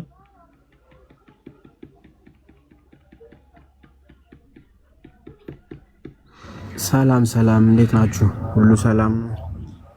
እግዚአብሔር ይመስገን። ማንን በል ስምህን? ስሜ ለጊዜው ይቅርና ያው ከመሰረተ ክርስቶስ ቤተክርስቲያን ነው የመጣሁት። ማገለግለው እዛ ነው። አገልጋይ ነህ? ብዙም አይደለም ግን ያው እካፈላለሁ። አንዳንድ ፕሮግራሞችን ምናምን እመራለሁ በተወሰነ ነው። እሺ ወንድማችን፣ እሺ ስምህን ልትነግረን ፈቃደኛ አይደለህም። ለጊዜው ደስ አለኝ እያለን እንጠራለን። እሺ አሁን ባቀረብነው የመጽሐፍ ቅዱስ ሀሳብ ላይ ምን አይነት አቋምና ምን አይነት እምነት ነው ያለ? አሁን አንድ ከአንተ በፊት የገቡ የፕሮቴስታንት አገልጋይ ጋር አንዳንድ ነጥቦችን እያወራን ነበረ። ስናወራ ሰምተናል። አዎ ሰምቻለሁ። በገባኝ መልኩ አወራቸዋለሁ፣ ያልገባኝን አላቅም እላለሁ። በመጀመሪያ በምታውቃቸው ነገሮች ላይ ብቻ ነው እሺ መልስ መስጠት ያለብህ። አሁን እዚህ ጋር ምንድነው መሰለ የሻይና ቡና ፕሮግራም አይደለም። አሁን እንደዚህ የቲቪ ሾዎች ላይ ካያችሁ ሰዎች አወቁም አላወቁም ገብተው የሆነ ድላቸውን ይሞክሩና በቃ ካላወቁ በቃ አላወቁም፣ ከዛ በኋላ የሳንቲም ሽልማት የተወሰነ ምናምን አግኝተው ይሄዳሉ። እዚህ ጋር ግን ስትመጡ ፕሮቴስታንቶች ወንድሞች ስለ እምነታችን እኛ አሁን ዛሬ የገባ ነው የፕሮቴስታንት እህት ወንድሞቻችን ትምህርት ሰው ሰራሽ ትምህርት ነው ብለን ነው። እምነታችን ሰው ሰራሽ አይደለም፣ በመጽሐፍ ቅዱስ የማስረጃ ፕሩፍ ማድረግ እንችላለን የሚሉ ሰዎች ብቻ ናቸው መግባት ያለባቸው። ስለዚህ ወንድማችን የምናነሳለን ሀሳብ በመጽሐፍ ቅዱስ የማስረጃ ፕሩፍ ማድረግ ትችላለህ ወይንስ አትችልም? ካልቻልክ ለሌላ ሰው ዕድል እንስጥ፣ ከቻልክ ከአንተ ጋር እንቀጥል። ትችላለህ ወይስ አትችልም? እኮ በገባኝ መልኩ መልሳለሁ። ብቻ ግን አንድ ሊስተካከልልኝ የምፈልገው ነገር የፕሮቴስታንት እምነት ሰው ሰራሽ ሳይሆን በክርስቶስ ደም የተመሰረተ ነው። እሱ ሊስተካከልልኝ ይገባል። እሺ ወንድማችን፣ አሁን እኮ የኔ ማለት መብት አለ። አሁን እኔ የጠየቅኩን ጥያቄ በመጀመሪያ ቆይ፣ ስለዚህ ነገር አወራለሁ። በመጀመሪያ እኔ ያልኩህን ነገር አድምጠኝ። አሁን እኛ እምነታቸውን ዲፌንድ ማድረግ ለሚችሉ ፕሮቴስታንቶች እድል እየሰጠን ነው። የሆነ ፓርት ላይ ከደረስን በኋላ አይ ወራጅ አለ እንዳትለን በመናነሳቸው ሀሳቦች መጽሐፍ ቅዱስ የማስረጃዎችን እየሰጠ መመለስ ትችላለህ ወይ? እኛውን ለምሳሌ በሆነ ፕሮቴስታንት ላይ ድራማ መስራት አንፈልግም። ለምሳሌ በቂ መረዳት የሌለውን ሰው አስገብተን ይዋቸው ፕሮቴስታንቶች ይዋቸው በቃ እንደዚህ ናቸው ምናምን እያለን ድራማ መስራት አንፈልግም። በቃ የማይችል ፕሮቴስታንት ካለ ማይችል ማለት ለጊዜው በቃ በቂ መረዳት የሌለው ፕሮቴስታንት ካለ በቃ አቅም ላለው ሰው ነው እድሉ መስጠት የምንፈልገው እንጂ በማንም ላይ ድራማ መስራት አንፈልግም። ስለዚህ ወንድማችን የራስን ፈቃደኝነት ንገረን። በመጽሐፍ ቅዱስ የማስረጃ መልስ ልሰጠን ትችላለህ ወይንስ አትችልም? ካልቻልክ በጣም እችላለሁ ብለህናል። እሺ ቅድም ማርያም ልጆች አሏት ለሚለው ጥያቄ አዎ መልስ አለኝ። ወደ እሱ እንሄዳለን። እሺ እንሄዳለን። እሺ መልስ ትሰጠናለህ። ከዛ በፊት ደግሞ የፕሮቴስታንት እህት ወንድሞቻችን ትምህርት ሰው ሰራሽ ነው ስንል የለም በክርስቶስ ኢየሱስ የጸና ትምህርት ነው ያለን ብለህናል። ይሄንን ማለት ትችላለህ። እሺ ደሱ ምንድነው መሰለ እኛንም ደግሞ እንዳታስገድደን የምንፈልገው ነገር እኛ የእናንተ ትምህርት መጽሐፍ ቅዱሳዊ ትምህርት ነው ብለን አናምንም ነው። እርግጥ ነው አንተ እንደዛ ብለህ ታምናለህ፣ እኛ ግን አናምንም። የፕሮቴስታንት እህት ወንድሞቻችን ትምህርት ሰው ሰራሽ ትምህርት ነው ብለን እናምናለን። ስለዚህ በመጽሐፍ ቅዱስ ማስረጃ ሰው ሰራሽ ሳይሆን መጽሐፍ ቅዱስ መሰረት እንዳለው ታሳየናለህ። እሺ የትኛውን መልስ ልትሰጠን የፈለግከው? ማርያም ልጆች አሏት ወይ ለሚለው ጥያቄ ነበረ። ልጆች እንዳሏት ያው ቅድምም አገልጋይ ሲያወራ ነበርና በማርቆስ 6:3 ላይም ይናገራል፣ በማቴዎስ 13 ላይም ይናገራል። ምክንያቱም የስምዖን የይሁዳ ወንድም አይደለምን እህቶቹስ በእኛ ዘንድ አይደሉምን ብለው ተሰናከሉበት ነው የሚለው እና ምን ማለት ነው? አውዱን ስናየው ክርስቶስ ኢየሱስ ላደረጋቸው ታምርና ድንቅ ስላላመኑበት ነው። ምክንያቱም ክርስቶስ ኢየሱስ የእግዚአብሔር ልጅ እንደሆነ አላመኑበትም፣ አልተቀበሉትም። በዚህ ምክንያት ተሰናክሉበት ነው። የተሰናክሉበት ትርጉሙ ይሄ ይመስለኛል በእኔ አውድና በእግዚአብሔር ቃል አውድ ማለት ነው። ምክንያቱም ሐዋርያው ጳውሎስም በገላትያ ምዕራፍ 1 ቁጥር 19 ላይ ከጌታ ከወንድም ከያዕቆብ በቀር ከሐዋርያት ሌላ አላየንም ብሎ ሲናገር እናያለን። ከጌታ ወንድም ከያዕቆብ በቀር ከሐዋርያት ሌላ ማንንም አላየሁም ማለት ጳውሎስ ራሱን ያወራው አረጋገጠ እዚህ ጋር። ምክንያቱም እነዚህ በማርቆስ 6 ቁጥር 3 ላይ እነዚህ ፈሪሳውያን በክርስቶስ ኢየሱስ ያላመኑ እነዚህ ራሱ ስምዖንም የይሁዳም ወንድም እህቶቹስ በእኛ ዘንድ አይደሉምን ይላል። ምክንያቱም ያዕቆብ የኢየሱስ ወንድም እንደሆነ ገላትያ ምዕራፍ 1 ቁጥር 19 ላይ ጳውሎስ ተናግሯል። ስለዚህ ወንድሞች እንዳሉት እህቶችም እንዳሉት ይናገራል እግዚአብሔር ቃል። እሺ ሁለት ነገሮችን ሌላም ደግሞ ቆይ አንድ ጊዜ መጀመሪያውን እንጨርስ። የመጀመሪያ ወንድሞቹ የሚል ሀሳብ አለ። ወንድሞቹ እህቶቹ ምናምን የሚል ወደዛ ከመግባታችን በፊት በጌታችን በኢየሱስ ክርስቶስ ላይ የተናገሯቸው ንግግሮች የንቀት ቃል ናቸው ወይንስ አይደሉም? ወንድማችን ደሳለኝ ማቴዎስ 13:54 እስከ 56 ድረስ የተናገሯቸው ንግግሮች የንቀት ቃላቶች ናቸው ወይንስ የክብር ቃላቶች ናቸው? የንቀት አይደለም። ምክንያቱም ስላላመኑበት ነው የተናገሩት። ምን አልከኝ? ስላላመኑበት ነው የተናገሩት። ክርስቶስ የእግዚአብሔር ልጅ ቁጥር 17 ላይ ጌታችን ኢየሱስ ክርስቶስ ነቢይ ከገዛ ሀገሩ በቀር አይከበርም ያለው እነማን ስላላከበሩት ነው? የትኞቹ ሰዎች ስላላከበሩት ነው? ነቢይ ከገዛ ሀገሩ በቀር ሳይከበር አይቀርም ብሎ የተናገረው እነማን ስላላከበሩት ነው? ደሳለኝ የገዛ ወገኖቹ ናቸው። ፈሪሳውያን፣ ሰዱቃውያን እኮ እነማን ናቸው? እነማንን ነው አሁን እንደዚህ ያለ ያለው? በዛን ሰዓት እንዲህ ብለው የተናገሩትን ሰዎች ናቸው ወይንስ ሌላ ቦታ ያሉ ሰዎች ነው እንዲህ ብለው የተናገረው? ያው የገዛ ወገኖቹ ናቸው። የገዛ ወገኖቹ አልተቀበሉትም። ለተቀበሉት ግን በስሙ ለሚያምኑ ለነሱ የእግዚአብሔር ልጆች ደሳለኝ ሰው እኮ ደስ እንዳለው ማውራት የለበትም። ደሱ አሁን እኔ የጠየቅኩን ነገር አዳምጠኝ። ክርስቶስ ነቢይ ከገዛ ሀገሩ በቀር ሳይከበር አይቀርም እያለ የተናገረው እነዚህ ሰዎች ስላላከበሩት ነው ወይንስ ሌላ የመጽሐፍ ቅዱስ ክፍል ላይ ስላሉ ሰዎች ነው የተናገረ ያለው? ስላላከበሩት ነው። ስላላከበሩት ነው። ምን ብለው ነው ያላከበሩት? ምን ብለው ነው ጌታችን ኢየሱስ ክርስቶስ ላይ ንቀት ቃል የተናገሩት?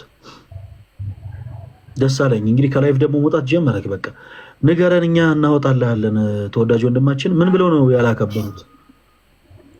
ያላከበሩት ያው አንደኛ የእግዚአብሔር ልጅ መሆኑን አለማወቃቸው፣ ሁለተኛ ከሰማይ የወረደ እውነተኛ እንጀራ መሆኑን ስላላወቁት በዛ ምክንያት አላከበሩት።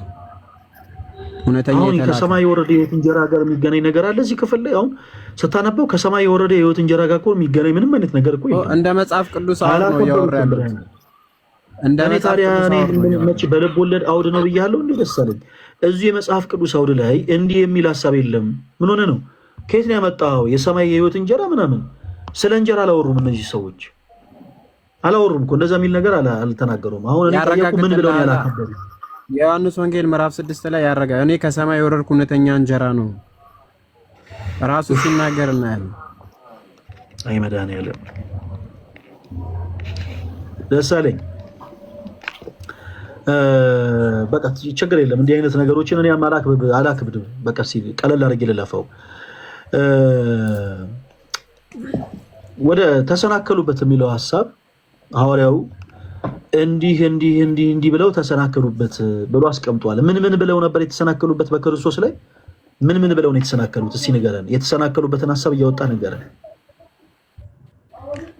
ያው ይህ የጸራቢው የማርያም ልጅ ያዕቆብ አይደለምን? እህቶቹስ በዚህ በእኛ ዘንድ አይደሉምን ብለው ነው የተሰናከሉበት። እና ያዕቆብ አይደለምን ይሰናከሉበት ነበር። በዚህ ምክንያት ምክንያቱም የተሰናከሉበት እንደ ተራ ሰው እንደ ኖርማል ሰው ስላዩት ነው። ጌታችን መድኃኒታችን ኢየሱስ ክርስቶስ እንደ ተራ ምን ብለው ነው የተሰናከሉበት? የተሰናከሉበት አላከበሩትም እያልኩ ነው እኮ። አላከበሩትም፣ አልተቀበሉትም። እኔ አክብሮታል ወይስ አላከበሩትም አላልኩም። ደሳለኝ ምን ብለው ነው የተሰናከሉበት? ለምሳሌ እኔ አሁን አንተን ማን ብዬ ጠራውክ? መልሱ ምንድን ነው? ደሳለኝ። እነሱ ምን ብለው ተሰናከሉበት? እንዲህ ብለው በክርስቶስ ላይ ተሰናከሉ ብለህ መልስልኝ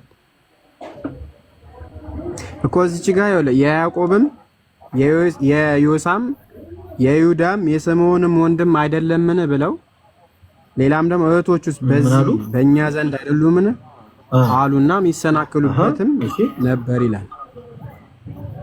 ገብታ እሱ ጋር ምን ማለት ነው? አሁን ሁላችሁም ለደሳለኝ አጨብጭቡለት። እዚህ ውስጥ ያላችሁ እህቶች ወንድሞች፣ ሁላችሁም ለደሳለኝ አጨብጭቡ። በቃ የመጀመሪያ ደፍሮ የመለስ የመጀመሪያ ፕሮቴስታንት ወንድማችን ደሳለኝ እግዚአብሔር ያክብርልን።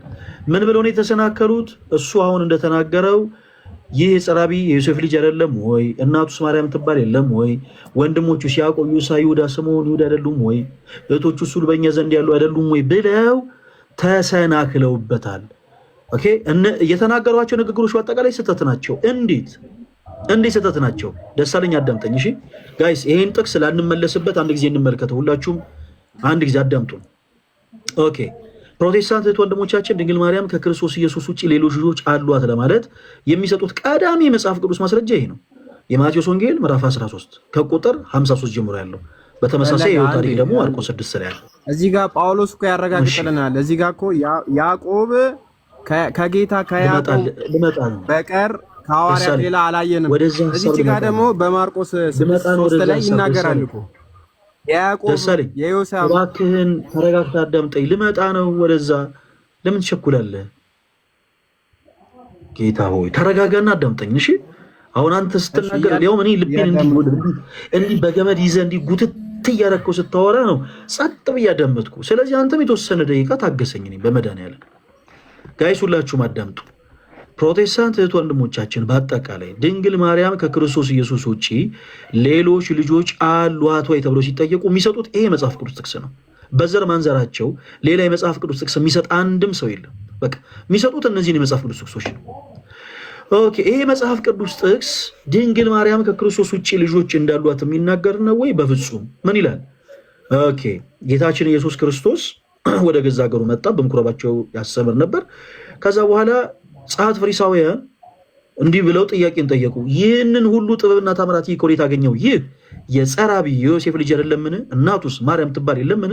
ወንድሞቹስ ያዕቆብ፣ ይሁዳ፣ ስምዖን፣ ይሁዳ አይደሉምን? እህቶቹስ ሁሉ በእኛ ዘንድ ያሉ አይደሉምን? ብለው ተናገሩ። ይህንን ሁሉ ጥበብና ታምራት ከወዴት አገኘው ብለው ምን አሉበት ይላል? ተሰናከሉበት። ከዛስ ጌታችን ኢየሱስ ክርስቶስ እርሱን በንቀት ቃል ከተናገሩት በኋላ እንደዚህ አላቸው ይላል፣ ነቢይ በገዛ ሀገሩ በቀር ሳይከበር አይቀርም አላቸው።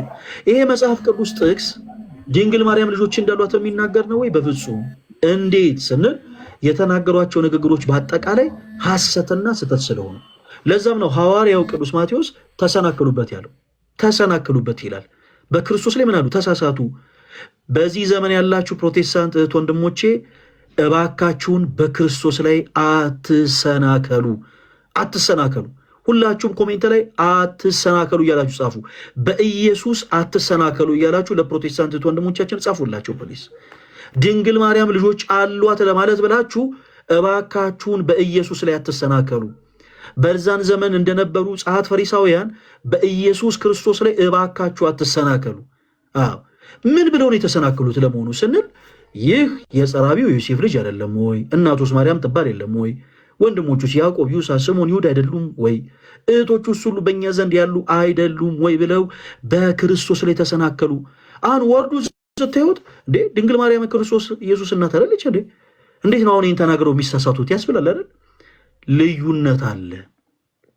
ቁጥር 58 ላይ ባለማመናቸው ምክንያት ይላል። በመሰረቱ ትልቁ የፕሮቴስታንት ወንድሞቻችን ስህተት ያላመኑ ሰዎች በክርስቶስ ያላመኑ ሰዎች የተናገሩትን ንግግር እንደ ሃይማኖት ማስረጃ አድርገው ማምጣታቸው ነው። ለምሳሌ በዚህ አይነት አንድ ሰው መጥቶ የእናንተ አምላክ ክርስቶስ ኢየሱስ ቤልዙቤል አለበት፣ አጋንንትን የሚያወጣው በአጋንንት አለቃ ነው ማለት ይችላል ማለት ነው። እንዴት? ምክንያቱም እነዚሁ በክርስቶስ ያላመኑ ሰዎች የማርቆስ ወንጌል ምዕራፍ 3 ቁጥር 22 ላይ ጌታችን ኢየሱስ ክርስቶስን ቤልዙቤል አለበት፣ በአጋንንት አለቃ ደግሞ አጋንንትን ያወጣል ብለው ተናግረዋል። ይህንን ንግግር የተናገሩት ባለማመናቸው ምክንያት ነው። አንቲክራይስት ስለነበሩ የተናገሩት። እነዚህ ሰዎች የተናገሩት ንግግር እንደ ታሪክ ተዘግቦ ተቀመጠ እንጂ የሃይማኖት መመስረቻ ግን አይደለም። የማቴዎስ ወንጌል ምዕራፍ 13 ከቁጥር 54 ጀምሮ ያለውም ክፍል ላይ እነዚህ ሰዎች የተናገሯቸው ንግግሮች የታሪክ ክፍል ሆኖ ተቀመጠ እንጂ የሃይማኖት መመስረቻ ግን አይደለም። እነዚህ ሰዎች በክርስቶስ ኢየሱስ የማያምኑ ሰዎች ናቸው። ሁላችሁም አዳምጡ። ሁሉም ፕሮቴስታንቶች ወንድሞች አዳምጡ በደንብ አድርጋችሁ። እነዚህ ሰዎች በክርስቶስ ኢየሱስ የማያምኑ ሰዎች ናቸው።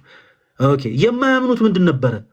ክርስቶስ ለምሳሌ የክርስቶስ ስም በሁለት አይነት መልኩ እንዲጠራ አይፈልጉም። አንደኛ ከድንግል ማርያም በድንግልና ተጸንሶ በድንግልና ነው የተወለደው ማለትን ማመን አይፈልጉም፣ እንዲባልም አይፈልጉም። በቃ እንደ ሩቅ ብእሲ እንደ ተራ ሰው ልክ እንደነሱ ከኤክስ እና ዋይ በትዳር ህይወት ኦኬ የተገኘ ሰው እንደሆነ ነው መናገር የሚፈልጉት። የአይሁድ ትልቁ ችግሩ ያ ነበረ። ሌላው ዋነኛው ከሁሉ በላይ ደግሞ ዋነኛው ምንድነው? ቅዱስ ጴጥሮስ በፊልጶስ ቂሳሪያ ስለ ክርስቶስ የመሰከረው እውነት ነበረ። ያንን ቃል መመስከር አይፈልጉም። በፊልጶስ ቂሳሪያ ደቀ መዛሙርቱን ሰብስበው ጌታችን ኢየሱስ ክርስቶስ አንድ ጥያቄ ጠይቋቸው ነበረ። መን ይብለኒ ሰብ ለወልደ እጓለ እመሕያው ብሎ ሰዎች እኔን ማን ይሉኛል ብሎ ጠየቃቸው። የዚህን ጊዜ ሐዋርያት ሰዎች ሲናገሩ የሰሙትን ነገር በአጠቃላይ ለክርስቶስ መለሱለት። አንዳንዶች ዮሐንስን፣ አንዳንዶች ኤልያስን፣ አንዳንዶች እንዲህ ነው እያሉ ይናገራሉ ብለው ለክርስቶስ መለሱለት።